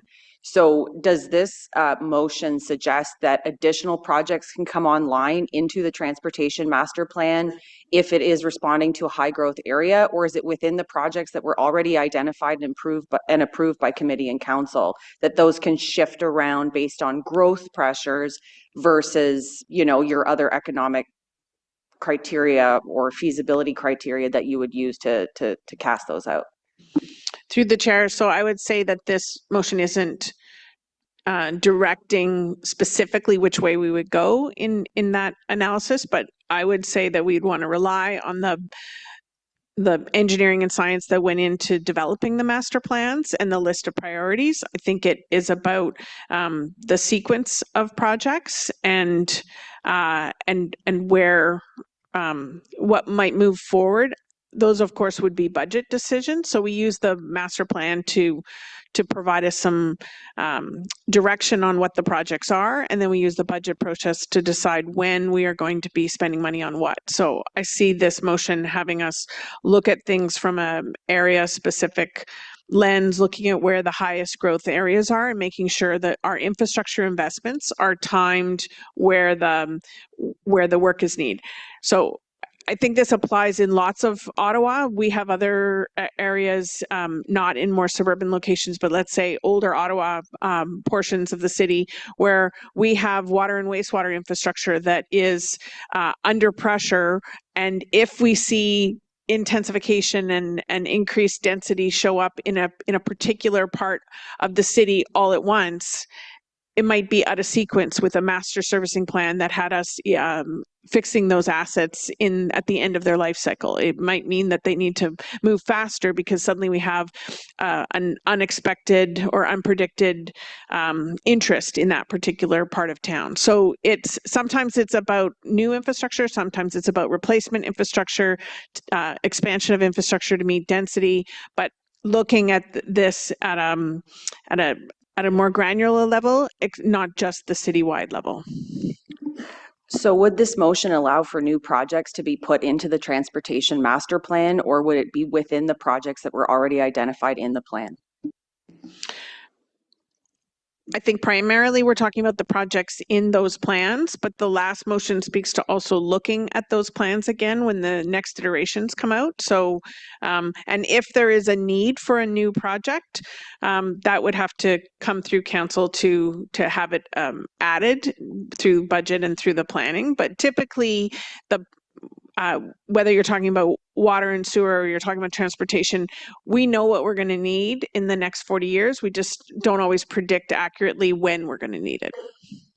Okay, fair enough. So this would, whatever identified needs would still come up through the regular process that would come to committee and council. Yes, I don't see the circumventing that. Okay, very good. And just because so does this motion include all infrastructure, not just transportation? Because I'm seeing sort of a reference to both. So would it also include water and wastewater? Mr. Mayor, when it comes to planning for water and wastewater, we have to have those pipes in the ground before there's any kind of development. So this is where there's a tiny difference between water and wastewater underground and road infrastructure. And the motion does speak to how can we look at different ways for maybe some front-ending agreements where if the developer is ready to go, but the city was not due to its timeline. So there's other tools for that. So for us, our planning is very different. So we have trunk system level planning that we have sort of in our pressure zones. So through the official plan, we have the information that we need to plan for that new growth. And where we're working very closely with our planning partners is to look at where the intensification is happening. So that one is less predictable and is driven by many criteria. And so we are working with them to look at the data to see where is that intensification taking place so we can do the micro analysis of water and wastewater existing capacity in those neighborhoods. Okay, because certainly, I'm thinking of around the Queensview LRT station. There's a lot of land in there, through the secondary plan that can have growth permitted, very high density. Would you not be looking when those kinds of secondary plans around transit are conceived? Would you not already be trying to sort of look at the capacity for water and wastewater as part of that, or at least to understand that there's a horizon there that you would have to be planning for? So maybe I'll try that one. So yes, we would. The secondary plan process is how we plan for that infrastructure where the city is changing or where we're looking at expansion lands that have been brought into the urban boundary, and we need to do that sort of large scale planning. Secondary plans will not look the way they do today because that is one of the items that the provincial government is talking about, some very significant changes, and one of the I think more significant items in the housing acceleration plan that is not implemented as of yet, largely because we are waiting to see where that legislation might go. But setting that aside, I think this motion is talking about not just our typical work of doing that big picture look like we do through a secondary plan process or whatever we end up replacing that with, but also kind of recognizing that where we need to look at the alignment of infrastructure has to look at not just what the plan enables to exist. So not just the density near a transit station that could go much higher because we passed a zoning bylaw, but where it actually is happening in terms of where do we have building permits already issued and construction underway. We have something like 15,000 units of construction underway right now. And so or they've pulled their building permit and haven't started construction, but could at any moment, market conditions being what they are. So there's a lot that could happen. Then there's late stage planning, like you have all of your big planning decisions, you're very close to being ready to pull a building permit.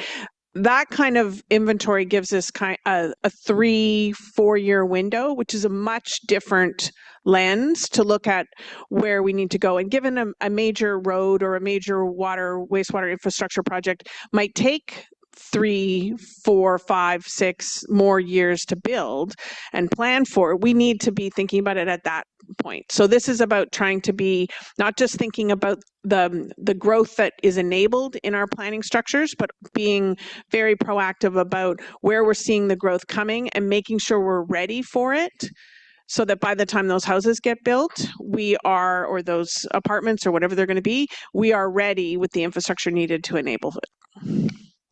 Okay, so I think it's an interesting motion and it's an interesting conversation. So I think there's a great deal of what's in this motion that is probably how the public thinks that we should be planning for certain things. You know, and we've been seeing these conversations at various committees, the sequencing, you know, in real time, responding to the real market, et cetera. So what are the challenges of planning our city like this versus how we do it in more traditional fashions? What are some of the tensions that you can identify? I think that would be helpful to understand. Sure. I think that the Housing Acceleration Plan and the work of the task force really forced the city to look from end to end, from policy and master planning all the way to the last permit, the last permission you need, the last inspection to get something built. If you separate planning from implementation, if you separate the big policy from the operational side, you sometimes don't see where the disconnects are, and so I think that mindset of looking at it and from end to end, that also forces us to look across departments, because not everything is in one department. So it forces that Team Ottawa, like looking across the departments and making sure that we are aligned. That's a big shift, and I think that it has been certainly the intention of the city, but it always can use work, and this is this housing acceleration plan has been a really good focus point to get us to re-examine our processes and make sure that we are achieving the outcome that, as you say, the public would probably expect that's what it should work for. I would also say that it's very difficult to do the master planning and all of the legislative changes we've been faced with. It's a lot of big picture policy work while also keeping your eye on the ground level changes and seeing what's happening. And in a market that is starting to pick up, or that there might see some signs of hope in the market, we need to be nimble and be looking at what can we be doing to make sure that the infrastructure aligns with the planning. I would say it's, as my colleague pointed out, it's easier in the water wastewater world, because if you can't hook it up, then you don't get to build. Like it's a requirement that we don't just build a unit and not be able to tie it into the municipal system. There's ways to physically prevent that.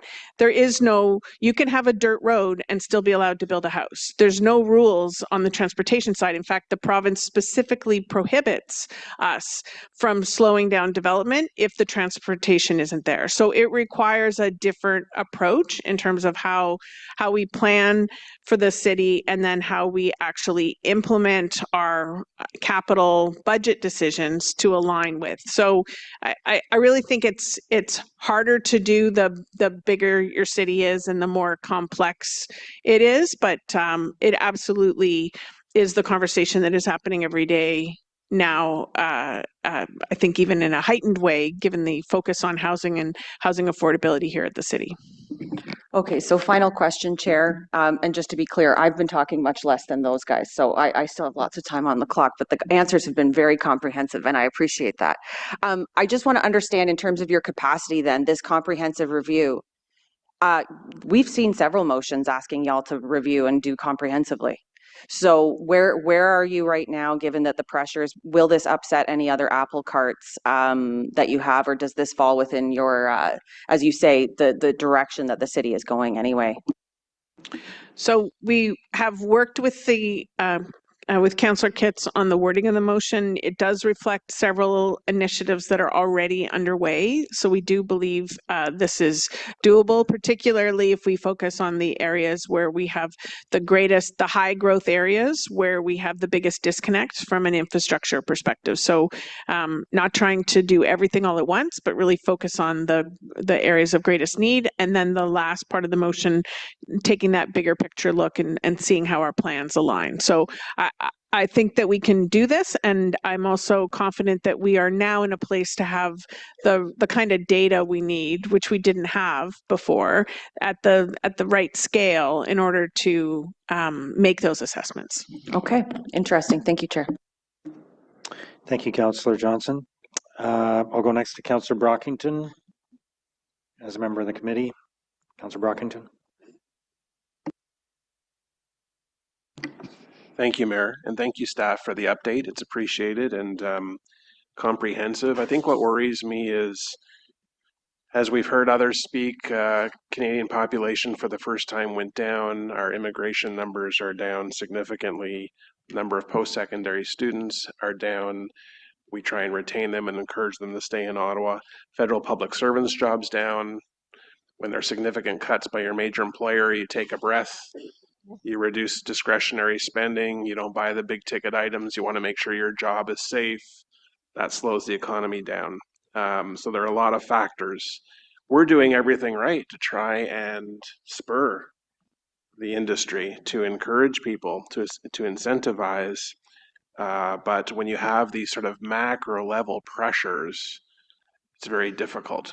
So hopefully there'll be greater stability and we'll see some uptake, but as we've heard, it could be a couple of years. So that's a concern, significant concern.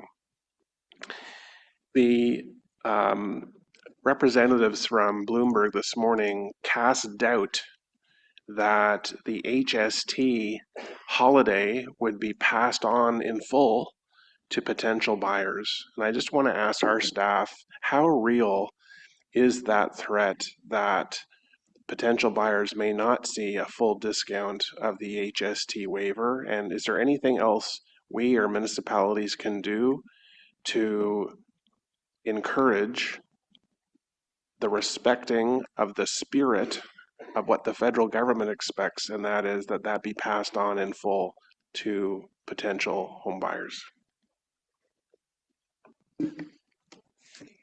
Thank you for the question. So developers are required to collect and then remit the taxes to CRA. They are often including the HST in the listed price. So it's not something that we control. It's not something that we can see. So there are risks there. However, in this particular market where we do have homes that have been built that haven't sold or moved, there's an incentive to pass that on so that that inventory can move. There's also a desire for, from the development community to keep people working and developments happening. So where there's projects that are really in the late stage and think that they may be able to benefit from that HST holiday, you may see some movement happen there. Whether there's something that the municipality can do, that I'm not aware of. I mean, it really is outside of municipal jurisdiction and control. I just want to be crystal clear. I understand how the waiver will be processed. So I'm a home builder. I sell a house to you. The house is whatever, $800,000 plus HST. How does the waiver, how does this process work? If I'm the buyer, do I expect to see that my final invoice will not have HST mentioned? Or it's added, but there's also an equivalent reduction in the same amount? Yeah, so these may be questions for industry. What I'm aware of is that there's opportunity to include HST within the listed price. So you don't, it's assumed within that.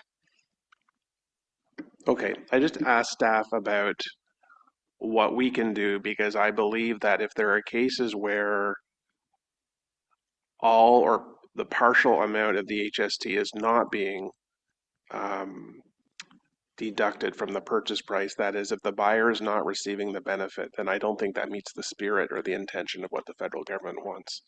The whole intent of an HST waiver is to help spur the industry, benefiting multiple parties in this process, but for either first-time home buyers or home buyers who are looking at a new home, that are on the fence.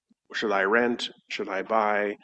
The whole point of the HST incentive, which is costing federal taxpayers billions of dollars, is to spur the industry. And so if there's a role for municipalities to say, hey, industry, you should be respecting that intention of the federal government's waiver, then I just wanted us to acknowledge this and see if there was anything else we can do.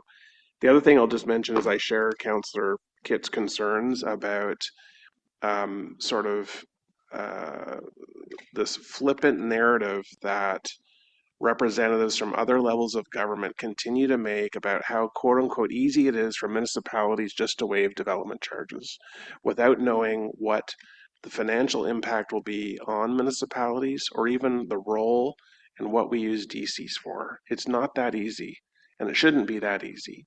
And only in extreme cases that we vet and analyze and assess have we waived DCs in the past and should go through that same process in the future.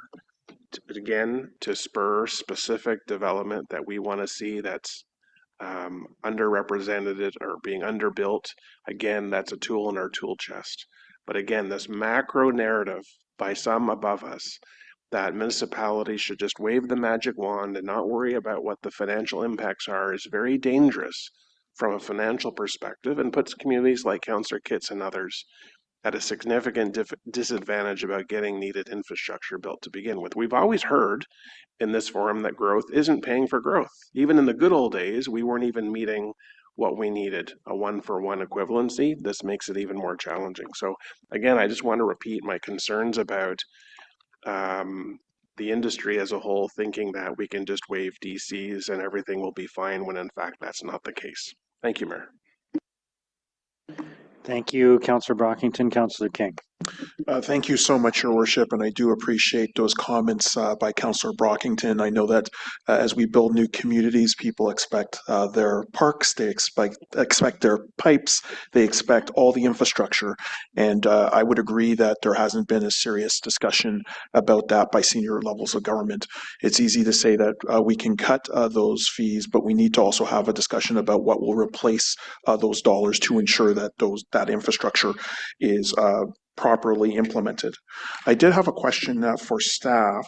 The next Housing Acceleration Plan progress update is scheduled for Q2 2027, a full year away.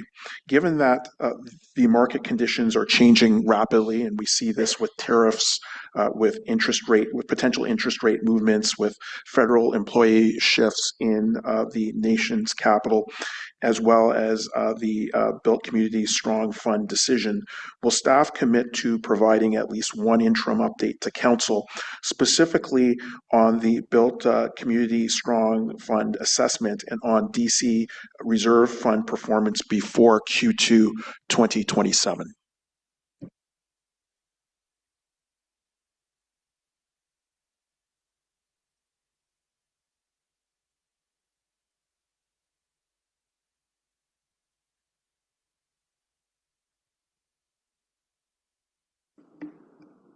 Through the chair, thank you for the question. So when staff have information, staff are currently assessing the impact of recent announcements, and when staff have information to share on that, staff will bring that back. I appreciate that. I think that there's just many moving parts here.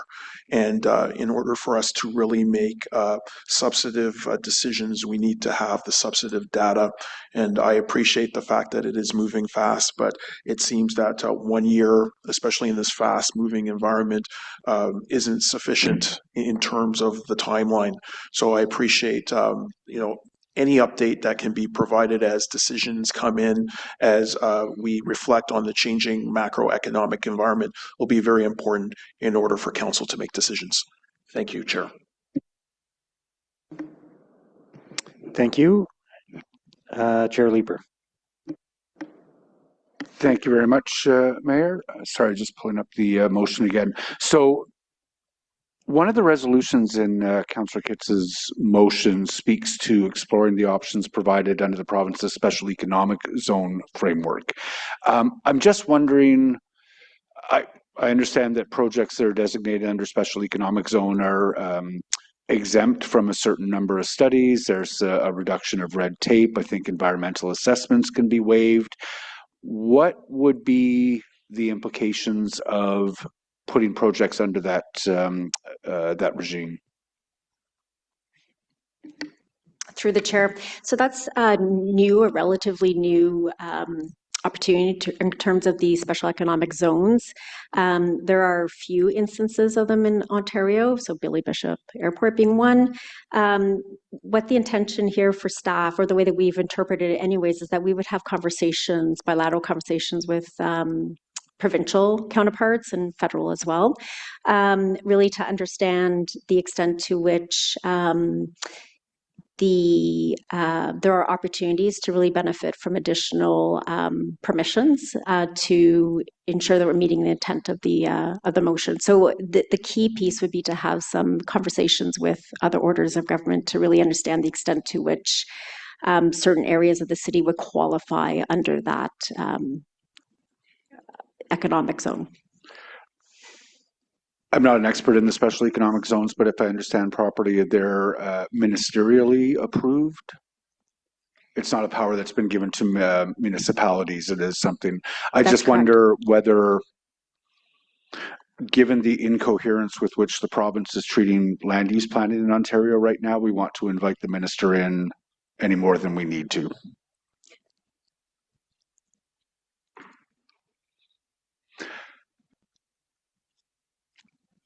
Posed as a question, difficult.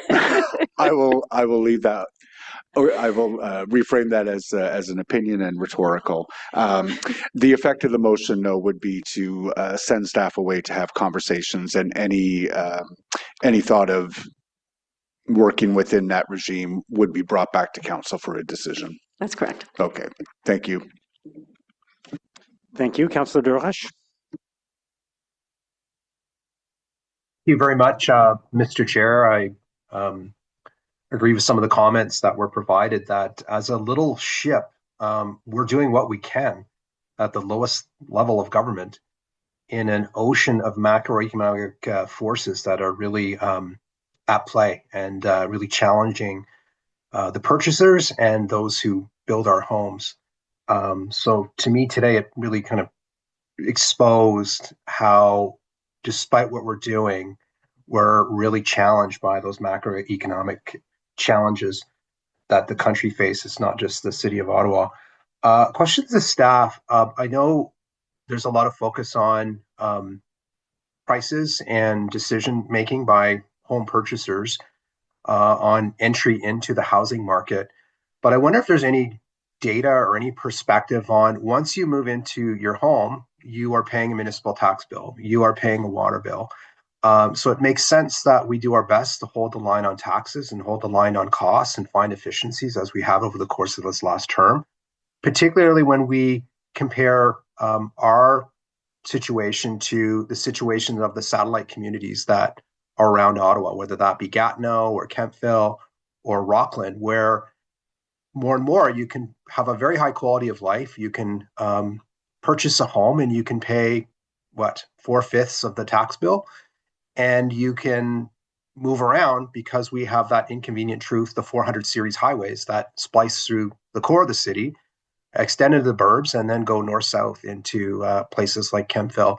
So do you have any views or any data on how we're potentially just not competitive to some of the satellite communities because of the taxation rates and water bills that are higher because we're a larger municipality?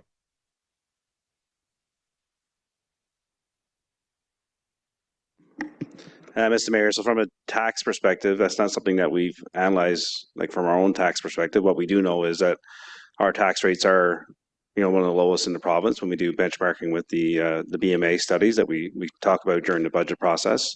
So and as you also mentioned in your comments there, in terms of efficiencies and continuous improvements, we're always striving to ensure that we do bring forward an efficient budget and ensuring that the organization is efficient and bringing forward continuous improvements to make sure that those savings are passed on through the residents through low tax rates.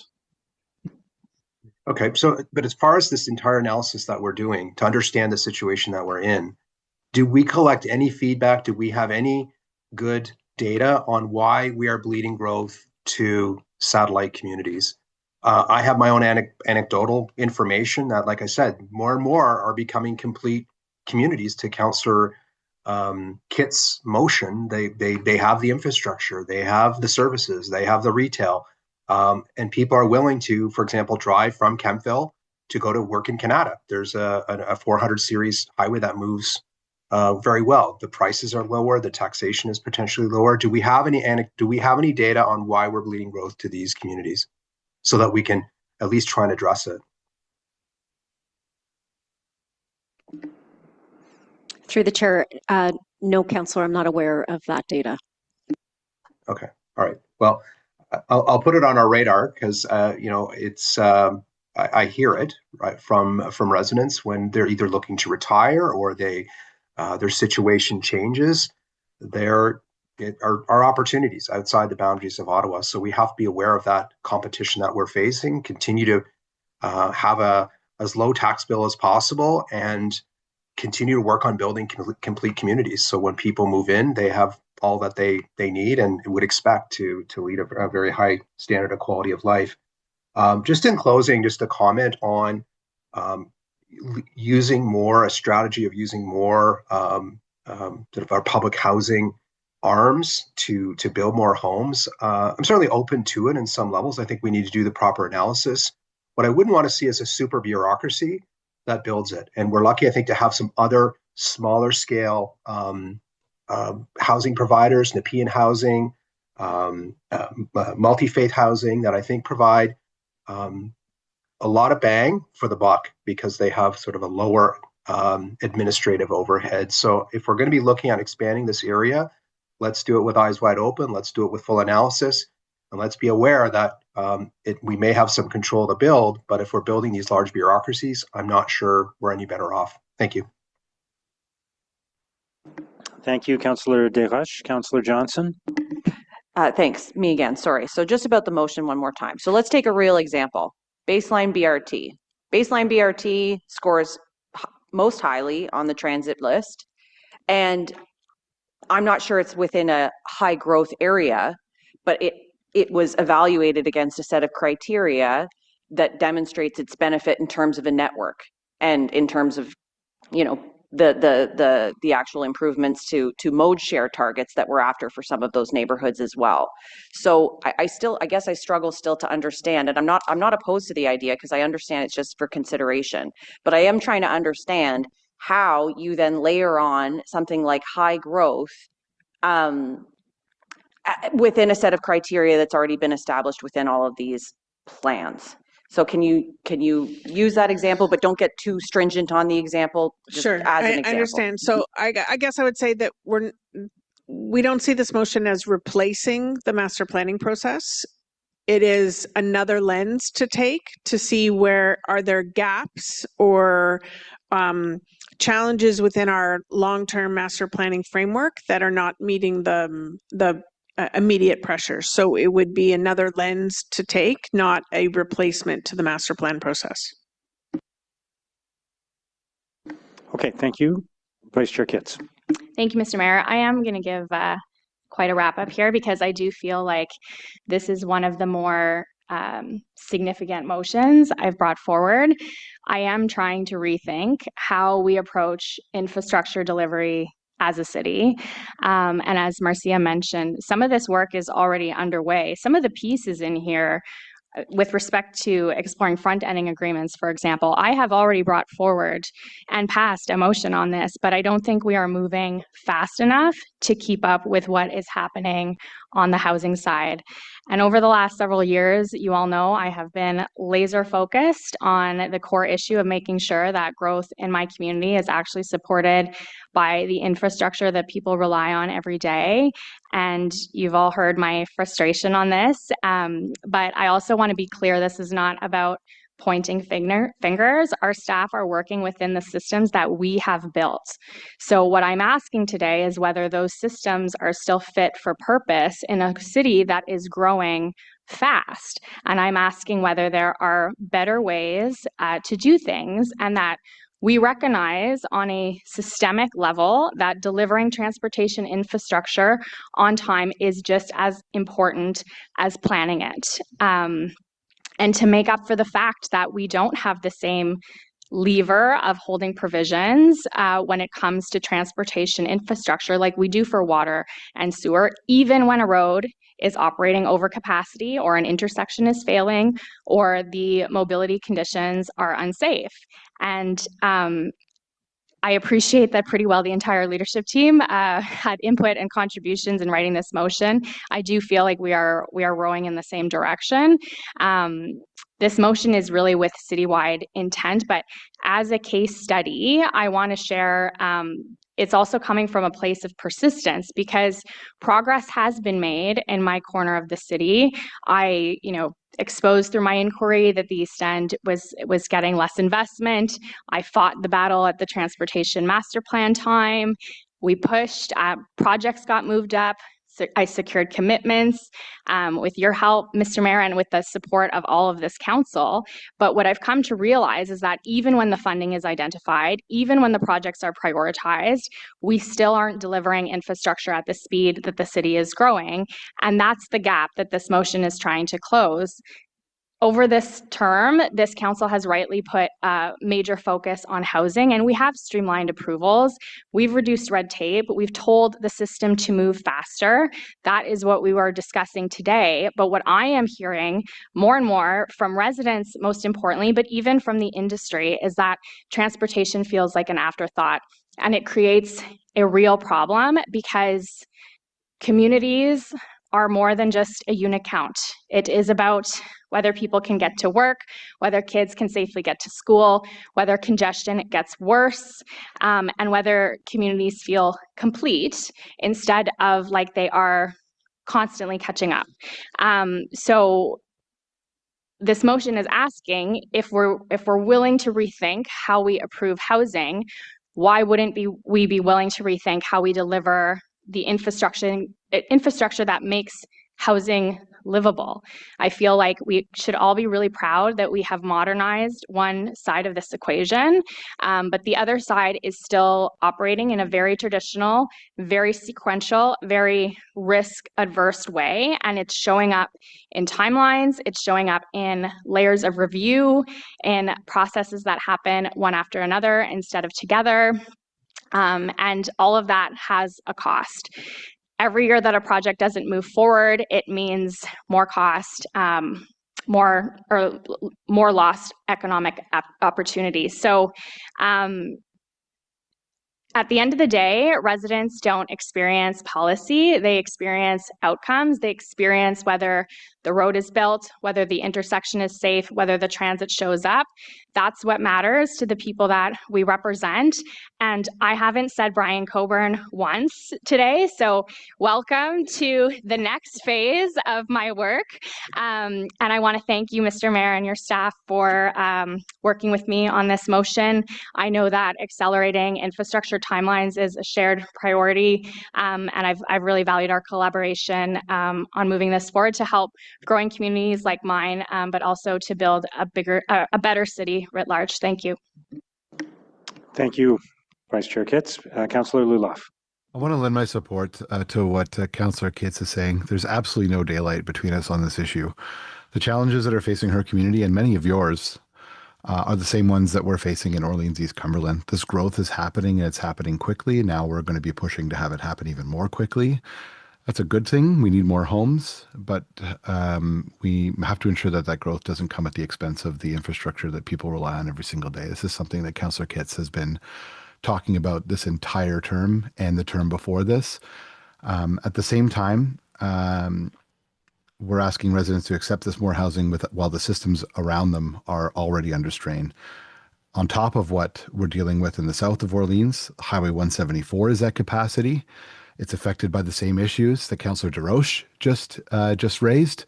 We're seeing people moving out of the East End, moving into municipalities to our east, and then using our infrastructure for free. Anyone who drives on it knows this is not a future problem. This is a daily reality. You know, when you want to talk about other kinds of transportation, I have a pedestrian bridge project in my ward that's effectively frozen. We have supports in place, quite literally holding up the air, because we've not been able to secure the funding needed to complete it. And that means that people are still trying to navigate a busy highway without a safe crossing that they were promised. That's not acceptable. If we're serious about accelerating home building, then we need to be just as serious about accelerating the infrastructure that supports it. Roads, transit, active transportation, water and wastewater capacity, community amenities. These are not optional add-ons. These are fundamental to building complete and livable communities.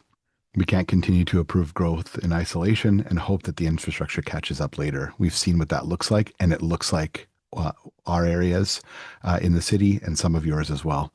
That approach is exactly what's led to the pressures that we're seeing today. This motion is about aligning our priorities, and it's about making sure that when we say yes to housing, we're also saying yes to the infrastructure that make these communities work. Our residents deserve communities that are not only growing, but functioning. Safe roads, reliable transit, and infrastructure that keeps pace with the people who call these neighborhoods home. I would encourage everyone to please support this motion, and I want to commend my council colleague, Councillor Kitts, for her steadfast work on this issue. Thank you. Thank you, Councillor Luloff. Councillor Menard. Thanks very much, Mayor. I just have some questions about the motions to staff. I imagine in your review, you're going to make sure that you're maintaining consistency with the existing official plan. The long-term planning objectives, the sustainability and community integrity objectives that are in the official plan. That wouldn't change as part of this motion, I assume. That's correct. The special economic zone piece is troubling to me. I'm going to vote against that portion of the motion. I don't think that that's going to help this situation. I can see some other utility, but that one is a piece that I'm concerned about. I don't want mechanisms that reduce environmental protections, labor rights, democratic oversight. Those are concerns to me, so I'm going to vote against that piece of the motion.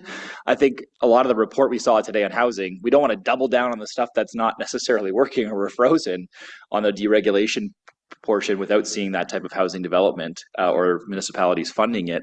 The front end agreements in this motion, just can you explain to me what that would do? I mean, is this actually a way to save money for the municipality by having front end agreements with developers up front, or would this be longer term, potentially a larger cost?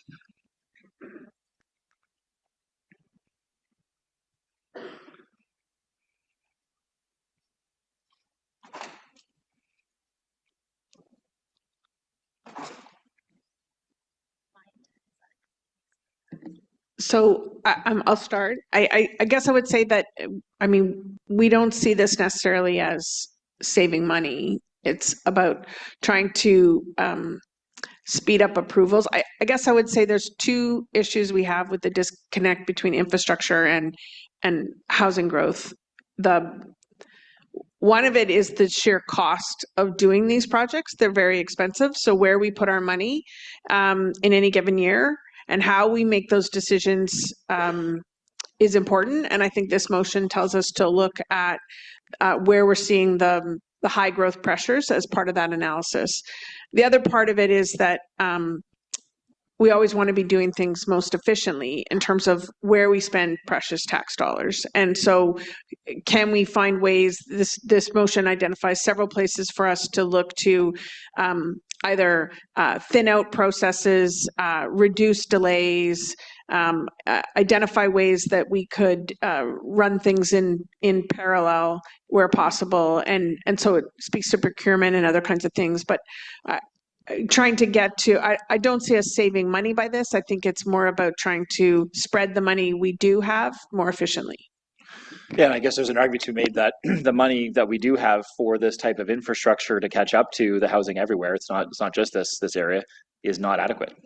We need to fund things to be able to support the housing that's there, and it's not going to come from a magical private sector, deal. It's going to come from municipal funding for this type of infrastructure everywhere in the city. So the motion kind of lines up it's maybe avoiding talking about budgets and taxes and talks a lot about kind of potential deals with the special economic zones and private sector that could fix these things, and that's not going to do it.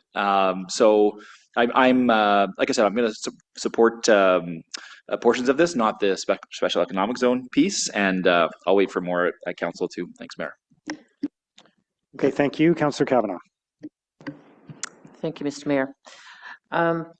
I don't have a problem generally with the motion. I think actually I'm a good example because we're doing stage 2 LRT, but we're also doing infrastructure at the same time. I can tell you it's a huge headache with construction, but in the long term it'll be great because we're getting a lot of water mains, et cetera, changed over in the same area as the stage 2 LRT. It was a bundled project with stage 2 LRT, and I think it's in the long term it's going to work well. But even if it's a headache right now with construction and detours. I wanted to ask a question totally separate. In terms of bureaucracy for assigning nonprofit housing, is there any difference between doing something large scale with Ottawa Community Housing versus other nonprofits? Because that comment, I just wanted to clarify if there's any extra bureaucracy or in dealing with these different nonprofit builders. Through the chair, thank you for the question. So no, not necessarily. And this is the intent of doing the public builder model would be to gain efficiencies, including through administration and that type of thing. So the goal would be to ensure it's a as streamlined process as possible. And is it not more efficient when you're dealing with a very large number of units being built versus smaller projects?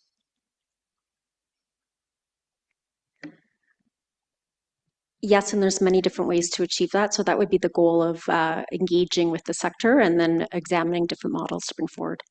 Okay, thank you. We need all kinds of nonprofit, but I just wanted to make that clarification. Thank you. Thank you, Councillor Kavanagh. Okay, so just before we vote on the motion and then on the item, I'll just clarify that we'll vote separately on the clause regarding the special economic zone. So we'll do a separate vote on that. I just wanted to make a couple of quick comments before we wrap up. First of all, I want to say thank you to staff for all of your hard work on the housing acceleration plan, which has, I think, been very, very significant and one of the things that we can be proudest of during this term of council. We've done a lot in this area. We've been very bold and aggressive. Our goal is to be leading the way in Canada, and I think in many respects we're doing that. So thank you for all of your hard work and for the presentation today and for the thoughtful way in which you answered all the questions today. Thank you, colleagues, for a great discussion. I just want to underscore the fact that, a lot of points were raised, a lot of questions were asked, but, we are looking at population projections that are saying we're going to grow by 500,000 people in the next 25 years. That is significant. I've often referred to the fact that, when I was a teenager in the 1980s, that was the population of Ottawa, was 500,000 people. So we're going to grow by what was the entire city of Ottawa 3 or 4 decades ago in the next 25 years. It's huge. So if that's going to happen and we're going to manage that effectively, we need some of the initiatives that Councillor Kitts has been talking about, and I want to thank Councillor Kitts for her leadership and collaboration on this. We share the priority not just in Orleans and South Orleans, but throughout the community of making sure that we can support the growth that we are going to see. And we need to make sure we're ahead of the game on that. So thank you very much for your hard work on this. But I also want to underscore the fact that, yes, do we need new models? Yes, do we need to invest in more public housing through partnership with OCH and others? But we also need more market housing. We need more housing of all kinds. We need more of everything. We need more rental. We need more homes that are being purchased. We need a more affordable, more supportive, more subsidized. We need more of everything. So it's not a choice between different things here. It's yes and it's more of everything. And so I do support the work that has been done to make it easier for developers to build in Ottawa. We will see over time how, which of those incentives have been most effective and how they will work. But we need to do that so that we are doing our part at the same time as we continue to invest in affordable housing and partner with OCH and other partners, which we are doing. This term of council, we should be very proud. We invested $105 million in affordable housing. Last term of council, it was $45 million. We've built more affordable homes, more supportive homes. We just passed a motion to double the rate at which we're going to build supportive housing in the next 5 years. So we have done a lot on housing, and we should be proud of that. And it's not an either or scenario. We need to partner and build more affordable housing. We need to make it easier to build market housing in our city. So I'll leave it there, but thank you, colleagues, for good discussion today. So on Councillor Kitt's motion, with the exception of the reference to the special economic zone, is that carried? Carried. Okay, and then if we could have a recorded vote on the clause about the special economic zone, please. Councillor Luloff. Yes. Councillor Dudas. Yes. Councillor Curry. Yes. Councillor Kelly. Yes. Councillor Kavanagh.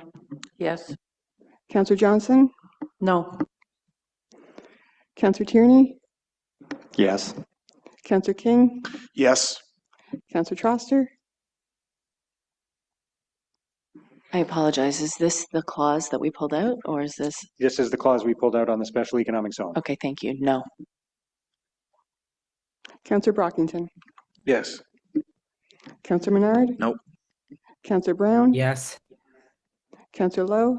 Yes. Vice Chair Gower. Yes. Vice Chair Kitts. Yes. Chair Leeper. No. Mayor Sutcliffe. Yes. 13 yeas, 4 nays. Okay, that's carried. Thank you. And then on the item as amended, is that carried? Carried. Okay. All right. We have already, I believe, dealt with the information previously distributed. So motion to adjourn. Is that carried? Thank you, everyone.